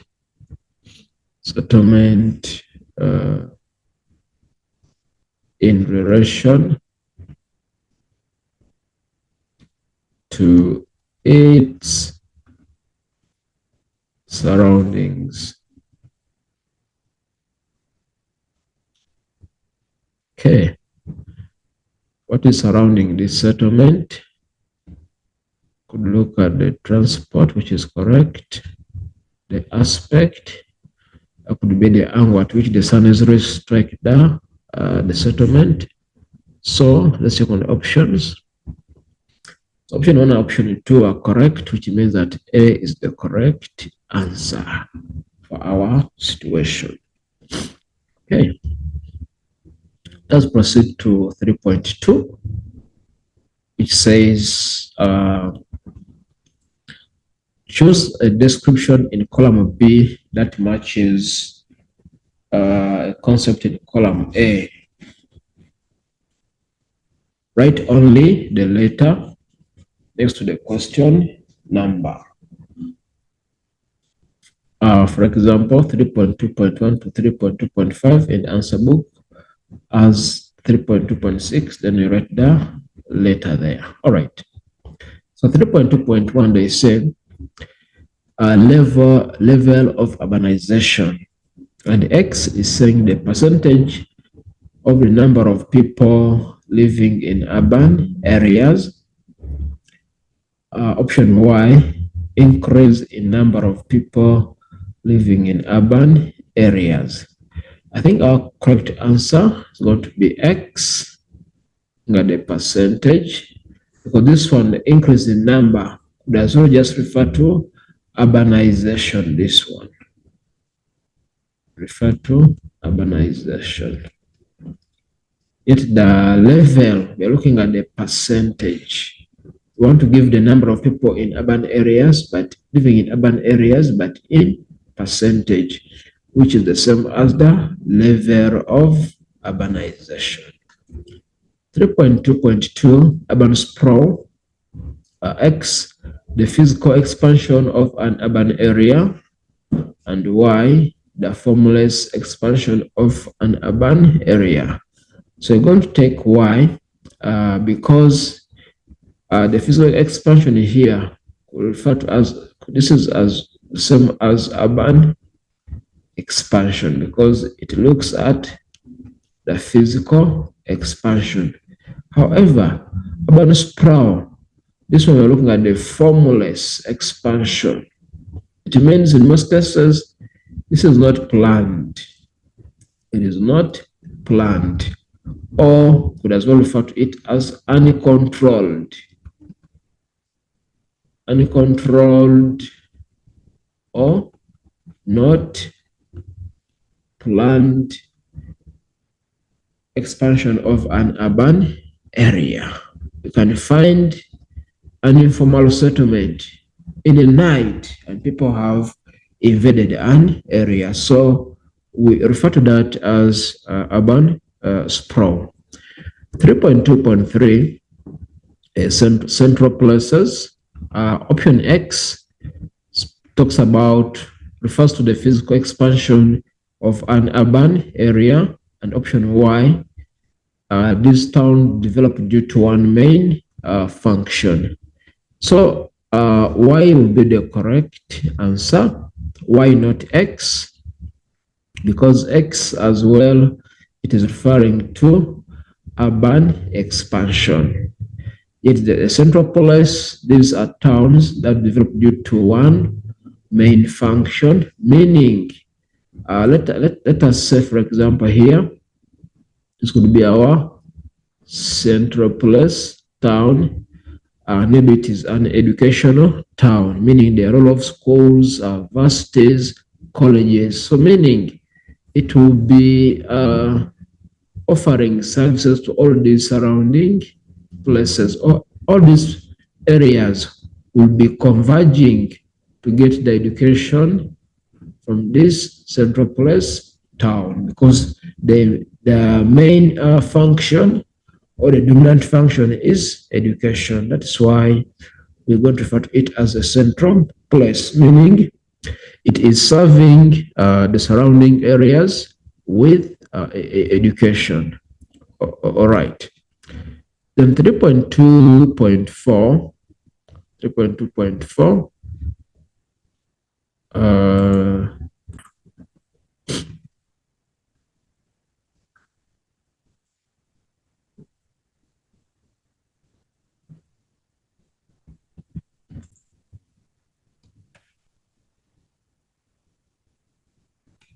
So 346 discuss the impacts that the urban issue referred to will have on people in urban areas.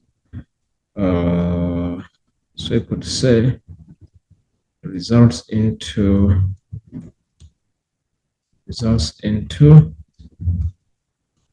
increase in crime rate. People will not feel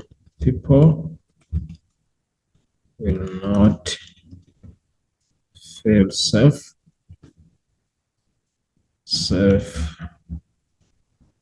in such areas. The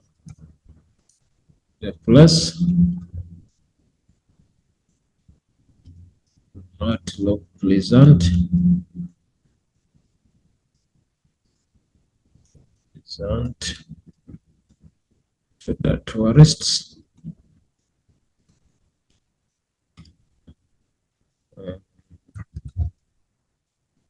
It will scare away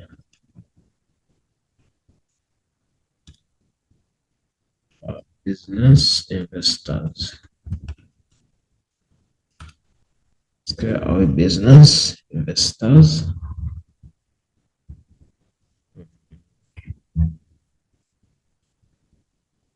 So results into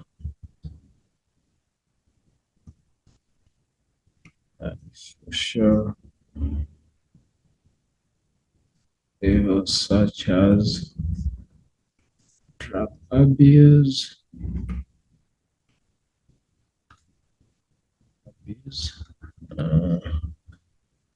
the poor service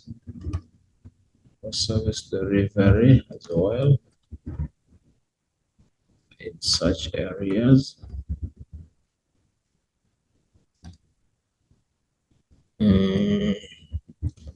Just going to mention about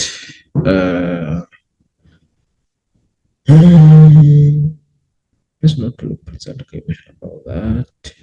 Because of the rebellion, a lot of vandalism,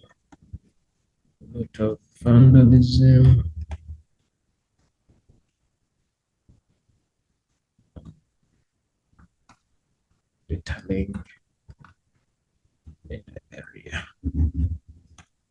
All right. So that brings us to the end of a theory. So now our next will be geographical skills and techniques. So this one we're going to use a map for us to understand more of these questions. All right. Let me try to get our map as well. All right, this is going to be our map here. So I'll be zooming in and out so that you can see clearly. Okay. So section B, question 4, geographical skills and techniques. This is the map of Southern Africa. Sorry, yes. Including countries like Lesotho, Swaziland, and South Africa. So this is Agravis. They're giving us the coordinates: 28 degrees, 35 seconds south, 20 degrees, 20.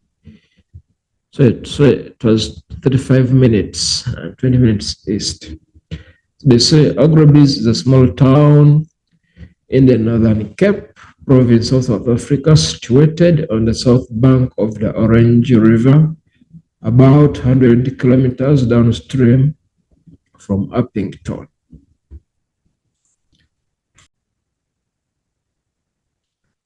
It is located on R359 road, just outside the Agravis Falls National Park, which contains the Agrabis Falls for which the town is named. The following terms with Afrikaans translations are shown on the topographic and ortho photo maps. Okay, they say the feature found at grid location 28 degrees 36 minutes 13 seconds south, 20 degrees 20 minutes 27 seconds east is what? Let's first locate the 280 degrees on our map. They say 280 degrees. So this is our 280 degrees. So here, let me see.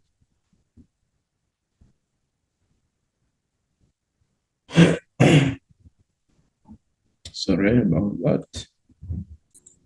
Okay. So let's see if can use a different color. Okay. Okay.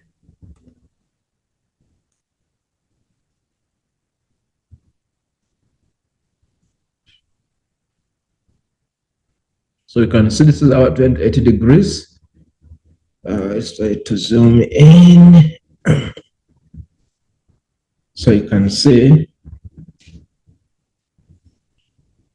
try to remove this. Because the question is asking, the feature found at a good location 280 degrees, 36 minutes, 13 seconds. So we have our 280 degrees here. Okay. Then it said 280 degrees, 36 minutes. Well, this is 35, 50 minutes. This will be our 36 minute here. And 13 seconds. 13 seconds, let's check. Because we know from here up to here, it is 60 seconds. So half of this will be 30 seconds. Then half of 30, it means somewhere here. Could be 15, 15. Then 13 could be somewhere here. Could be somewhere there. Could be our 13. All right. Then, if we are to check on our question once again for the longitudes, it's saying 20 degrees, 20 minutes. Saying 20 degrees, 20 minutes. 20 degrees, 20 minutes. So these are the degrees for the longitudes, 20 degrees, 20 minutes. So this is our 20 minutes here. So the seconds, there are 27 seconds. But check 27 seconds. Remember, we know that from here up to here, it is 60 seconds. So half of 60, it will be 30. So if this is if this is 30, it means 27 could be somewhere here. Right. So if you use a straight line to draw this longitude to intersect with our latitude here, excuse me. So sorry for the interruptions. However, we're looking at the way Agrabis is situated in which province. We go back to the information that was given to us above, which says Agrabis is situated in the Northern Cape province on the south bank of Orange River, about 100 kilometers downstream from Uppington. And there was some information there. So we said situated in the Northern Cape province, downstream of Uppington, which is 1 and 4. We have option 1 and 4 here. Let's check again to be very sure. Northern Cape provinces, situated on the south bank of the Orange River, downstream from Uppington. We said Northern Cape. So do we have Northern Cape here? Yes, we have Northern Cape. Downstream, which is 2 and 4. 2 and 4, which is option number C. In 4 and 3, choose the likely rough cross section from 6 to 7 on the orthophoto map. Okay, 26 and 7. Let's go back to our map, and we see need to use the orthophoto map. So our orthophoto map here. All right. All right. Go to our orthophoto map. There. Okay. I'll try to reduce on the size a little bit so that it could fit nicely. Okay. So the question says the cross section, choose the likely cross section from 6 to 7 on the orthophoto map. 6 to 7. Let's look for 6 to 7. Sorry. 6 to 7. Yes, this is 6 to 7 here, as you can see. Okay. So we have, there is a river here. We have the contour lines. So you know well that when the contour lines are far from each other, if you compare this and this, which shows a gentle gradient, then somewhere here there's a little bit steep here because there's contour line here, and the contour line, this contour line. So this side is more gentle than this other side. All right, so if I'm to do a cross section, so I'm going to show, let's go to the rough page.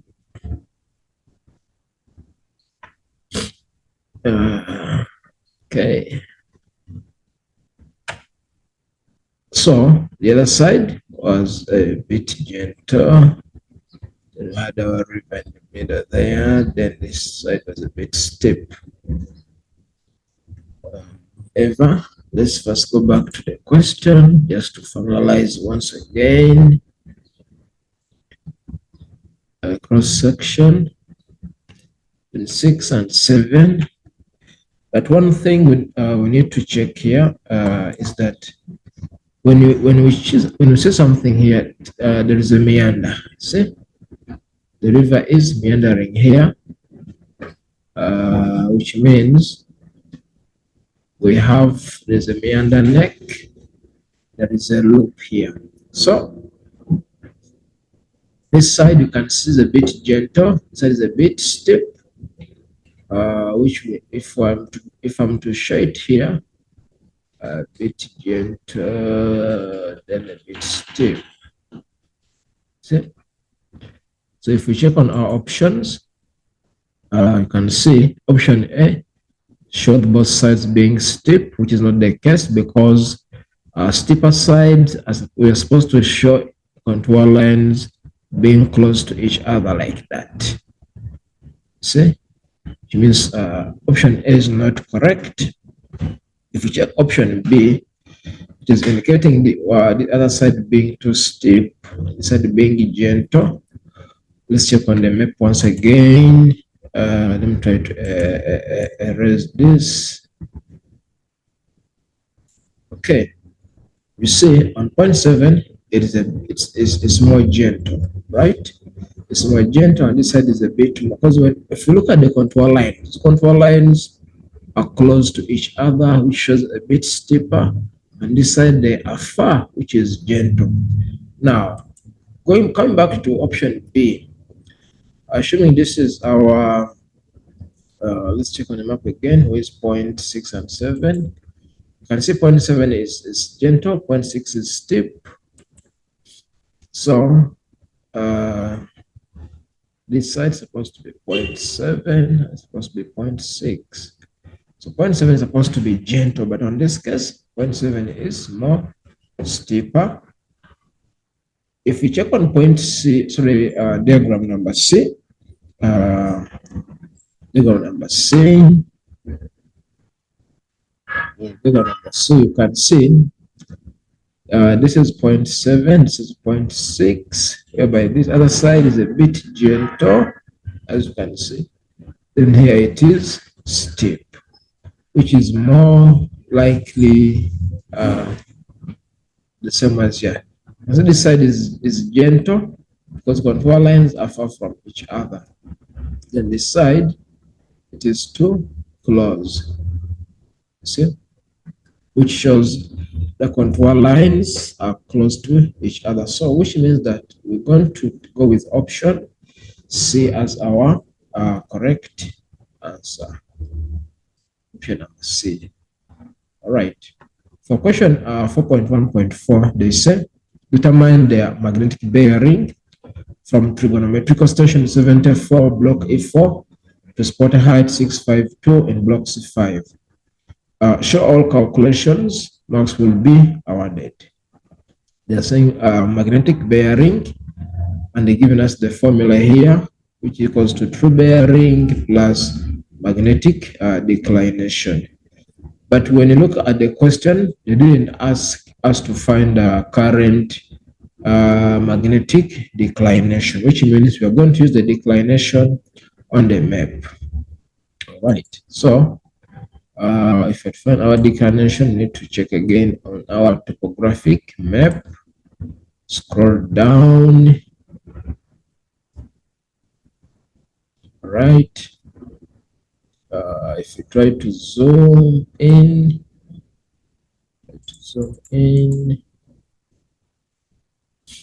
okay, you need to first identify the mean magnetic declination, which is 19 degrees 24 minutes. That is our declination, which is, so I'm going to say MD equals to 19 degrees and 24 minutes. Okay, 24 minutes. Then we need to find true bearing as well. True bearing. They say determine the magnetic bearing from trigonometrical station 74 in block E4. Let's look for 74 in block E4. This is E1, E2, E3, E4.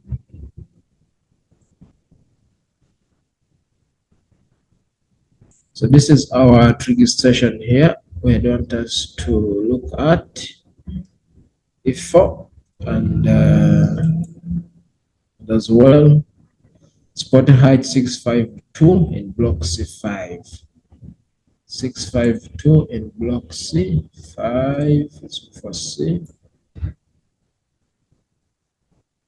652 in block C5. So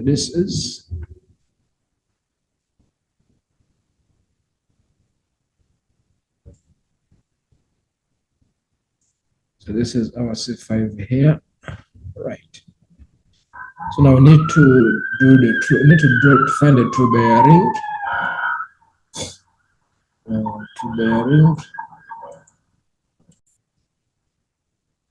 Okay. So how do we do that? Go back to the question. Find determine the magnetic bearing from the trigonometrical station 74. From trig station 74. So it means we are going to draw our north-south line at trig station 74, north-south line. You use a ruler and you draw a straight line across 74. Then after that, you're going to join the 2 points with a straight line as well. Let me try to reduce on the, so you can see nicely. So thereafter, you're going to join the spot height. You use a straight line, spot height, and trigger station. Right. So it means you need to find a true bearing. This is our true north here. So you need to use a protractor. You place a protractor at the north-south line, then you read clockwise from the true north to the line that to the line that is joining the spot height and the trigger beacon. Since we don't have a protractor, just try to estimate. Let's say our true bearing from here to here. Let's say 23 degrees. Okay. That's how we've got 23 degrees. So we're going to come here and we say our true bearing is 23 degrees. Then what we do, we're going to add, and we say 19 degrees, 24 minutes, plus 23 degrees. So which will give us 24 minutes, 9, 10, 11, 12. It will be the same as 42 degrees, 24 minutes as our magnetic bearing. Remember, this one I'm just not accurate true bearing because I'm not using a protractor to get an accurate true bearing. Okay. 4.1.5, they said, to line 8 on the orthophoto map, the vertical interval of the line is 4 meters. Let's go back to the map. Look to line 8. Okay. This is our line 8 here. Our line 8 from here up to here. So they're saying they give us the vertical interval, which is, let's see, vertical interval of the line is 4 meters. It's 4 meters. 4 meters. Because now remember, if you look at the formula for gradient equals to vertical interval over horizontal equivalent. So the same as the difference in height. Difference in height. Okay. Horizontal equivalent is the distance. All right. So they have given us the vertical interval, which is 4 meters. So we're going to say we have our 4 meters. Let's do it here. Gradient equals vertical interval over horizontal equivalent. They give us this one, which is equals to 4 meters. So we need to find the horizontal equivalent, which is the distance. So meaning, if you go back to our map, so we need to measure in centimeters across through line 8.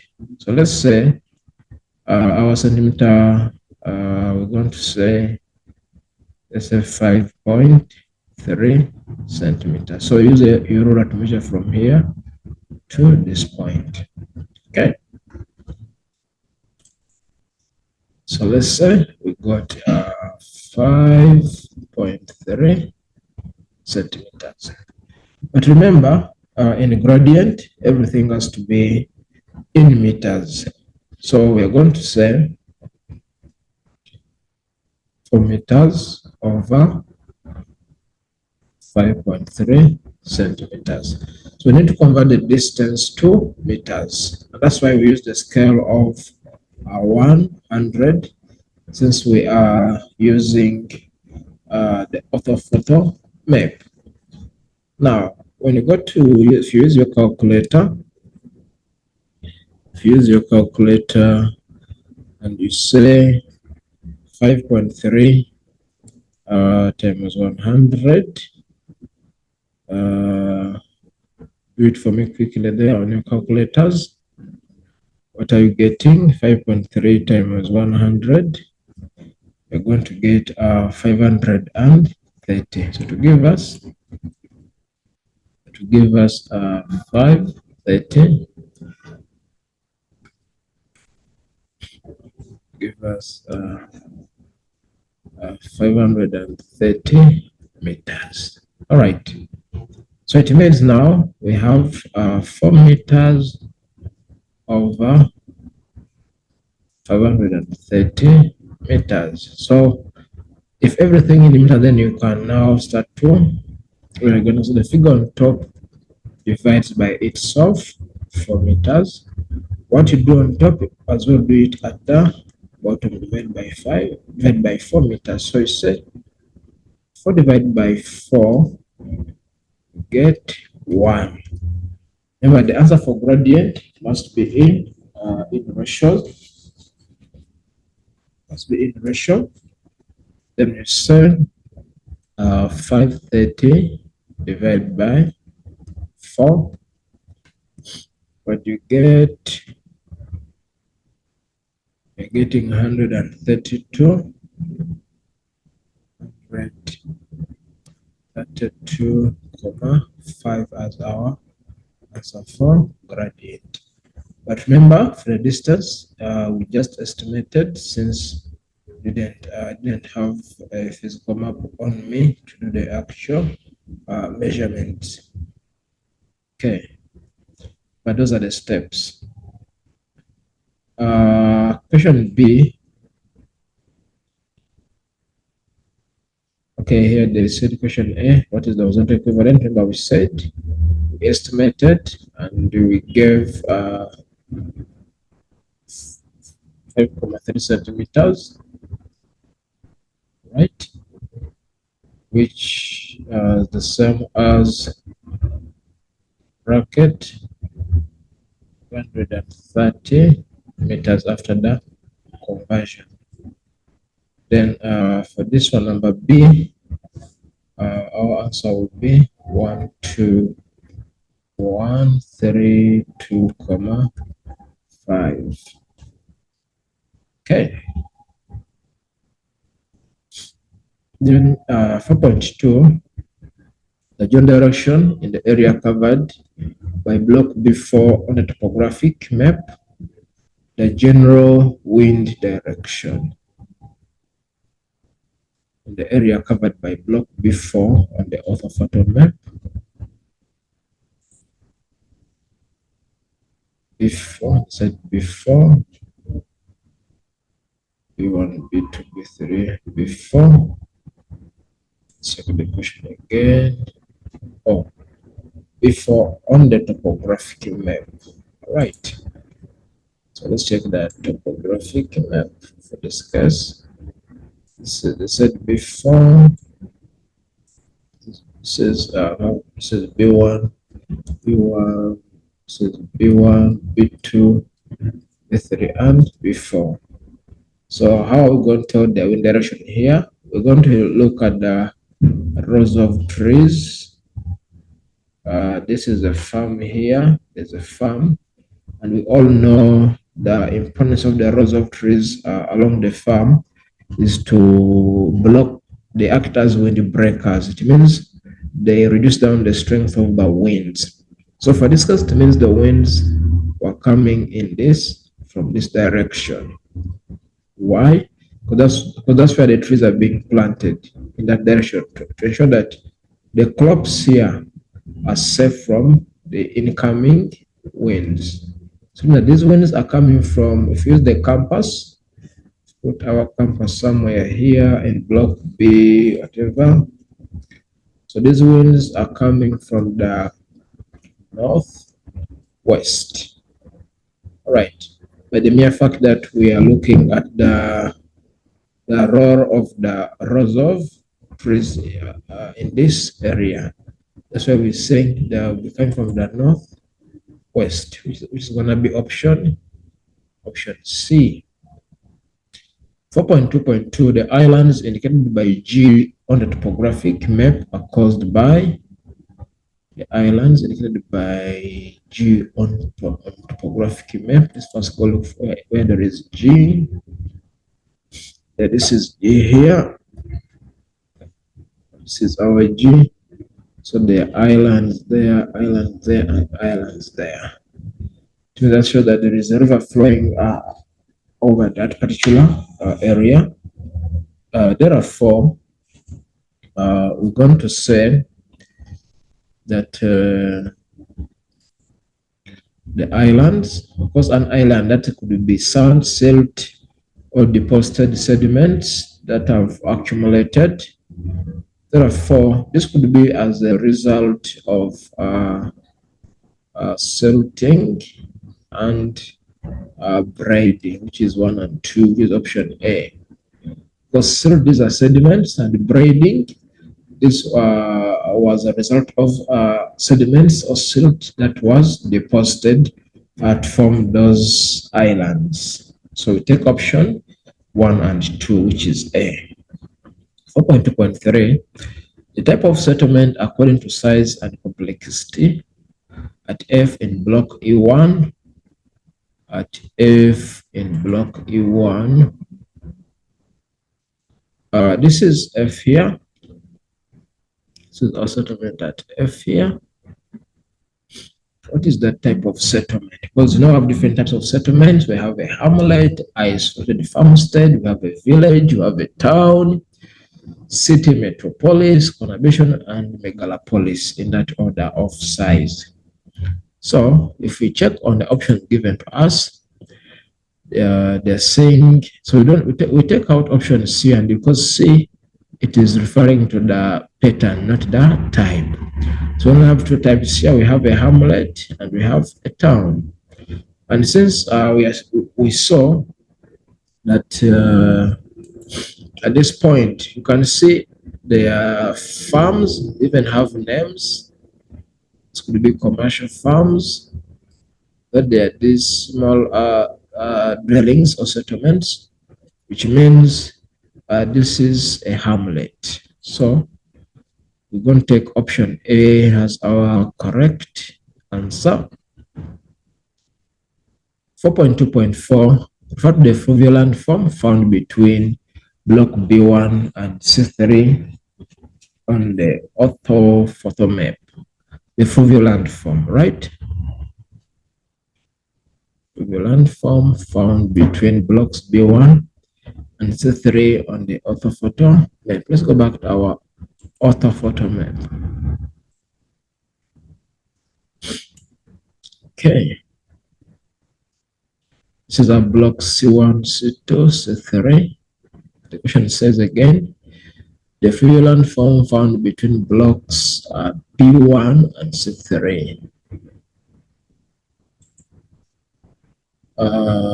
This is B1 here, B1 and C3. Let's check the question again. It says the fluvial landform found between block B1 and C3 on the orthophoto map. Okay. Okay. B1 and C3. This is B1 here, this is C3 here. What can you notice here? You can look at this part.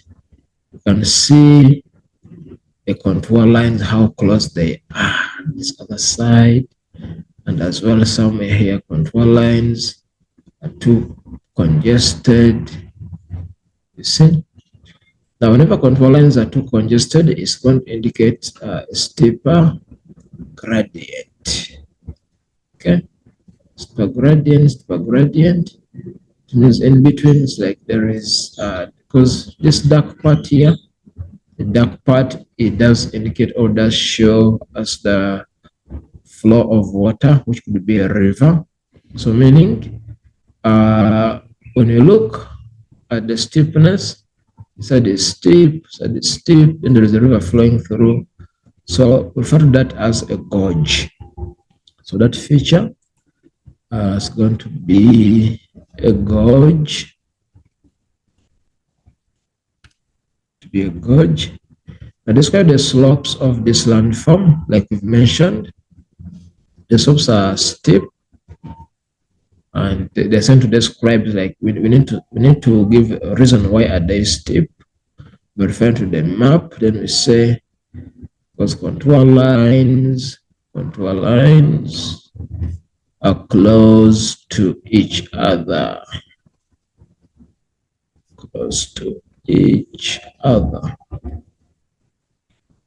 So this shows that the slopes are steep. If you check again, if you go and check again, you can see, look at how these contour lines are too close. See, so they indicate that the gradient is steep. All right. So will Agrabah's waterfall at Nile retreat in the southeasterly or northwesterly? Give a reason for your answer. Let's go check again.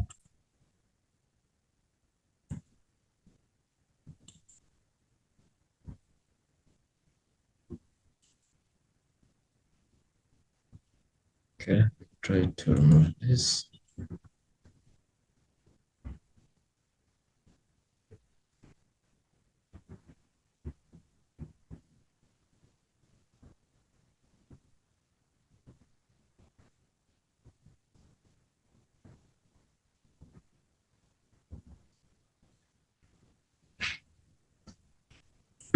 Okay. Okay, so this is our waterfall.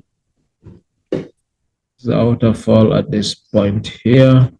So they say, let's go back to check the question again. Will the waterfall at Nile retreat in southeasterly or westerly direction? I'm going to say it will retreat in southeasterly. Southeasterly, give a reason. So we're going to talk about headward erosion, because we know because of headward erosion, this results into the waterfall retreat in the southeasterly direction. I believe we spoke about headward erosion when we were looking at geomorphology under river capture. All right, let's go to question 4.2.5, where they say refer to the settlement at H on the topographic map. Let's check settlement H on topographic map here. Settlement H. Okay, this is our settlement H here. Okay. I can, so the question, let's check the question. The first question says, identify the pattern of the settlement at H. As we know, we have two major patterns. We have the clustered and dispersed. What can you see here? Because the whole of this is settlement H. Look at the dwellings, or look at the settlements. They are close to each other. You see, which means that our pattern for this case will be nucleated pattern. Nucleated. Now they're saying that what is the shape of this settlement? Let's take back on the map again. The shape of this settlement.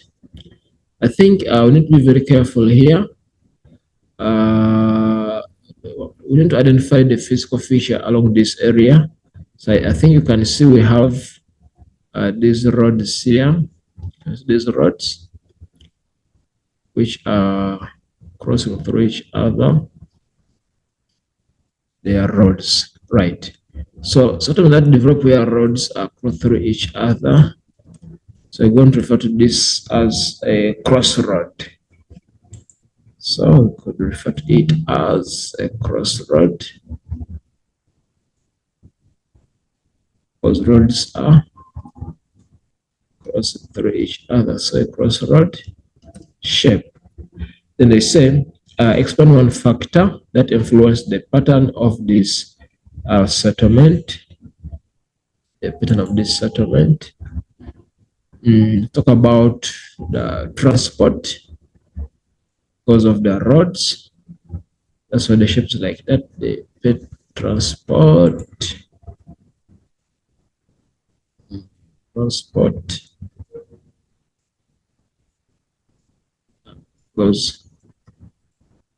roads go through each other.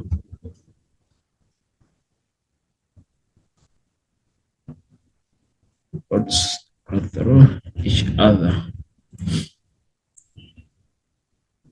Okay, let's check if there could be another factor about transport. Yeah, for now, let us go with transport. In the 4.3, they say the geographical information system, and they say that the data layers found in block F4 on the orthophoto map are what? Data layers found in block F4 on the orthophoto map. Let's go to the orthophoto map.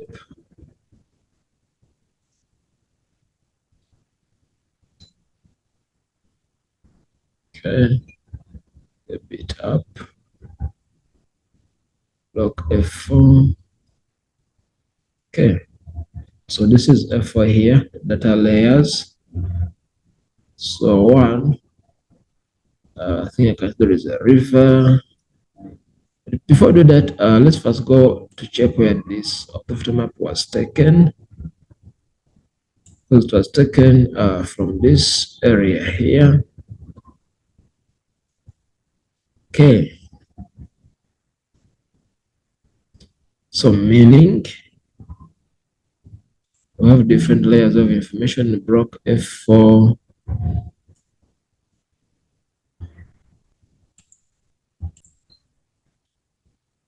Okay. Data layers found in block F4 on the orthophoto map. Okay. Talk about drainage. Those are rivers. Let's consider that because, like you mentioned, there is this is a river which forms part of the drainage. Another factor, there is infrastructure. There is the reef. Because the reef is going to refer to the landscape, which has either, you can see as either the steep side and the gentle side, which is the topography. But we don't see infrastructures here. We don't see infrastructures. So it means we could go with option 1 and 3, which is option number D, because we see there are drainage, which are the streams or the river, and as well the topography or the reef. Now, 4.3.2 refer the sketch illustrating a GIS process. You can see they're showing us different layers of information here. In here, they've been integrated. And what is this process? So that is being referred to as data integration.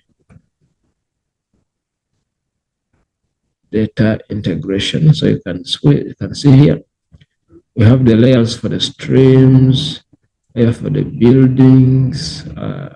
So all of them now have been integrated or have been put on one map. You see? So that process is referred to as data integration. So explain the GIS process named. So you could say here, combining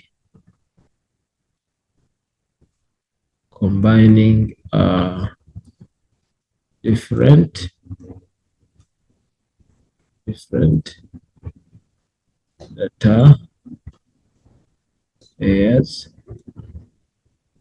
produce a map. Okay. Now they say name the polygon feature in block E2 on topographic map. The polygon feature in block E2 on a topographic map. The polygon feature and block E2. Let's check E2. This is our E2. My polygon is a shape with enclosed sides. That is a polygon. So there's a polygon here for the orchard and vines. That's one polygon. I think so far I'm only seeing for the one for orchard and vines.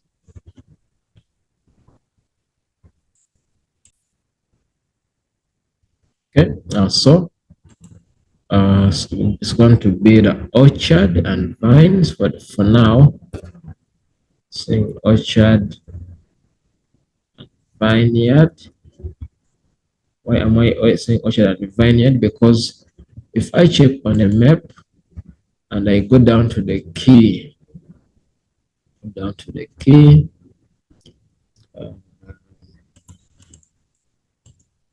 this is the key here. You can see that these are the symbols for the orchard and vineyard.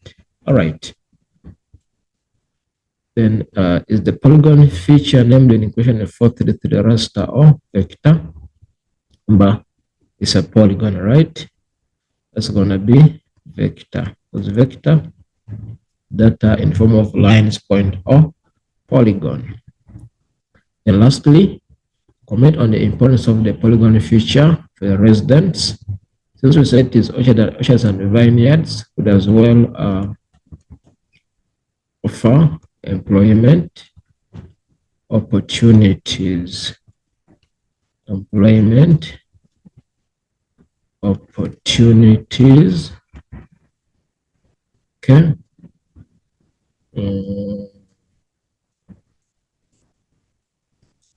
Source of revenue. Source of revenue.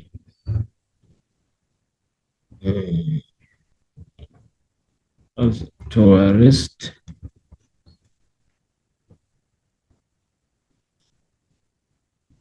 attraction, etc.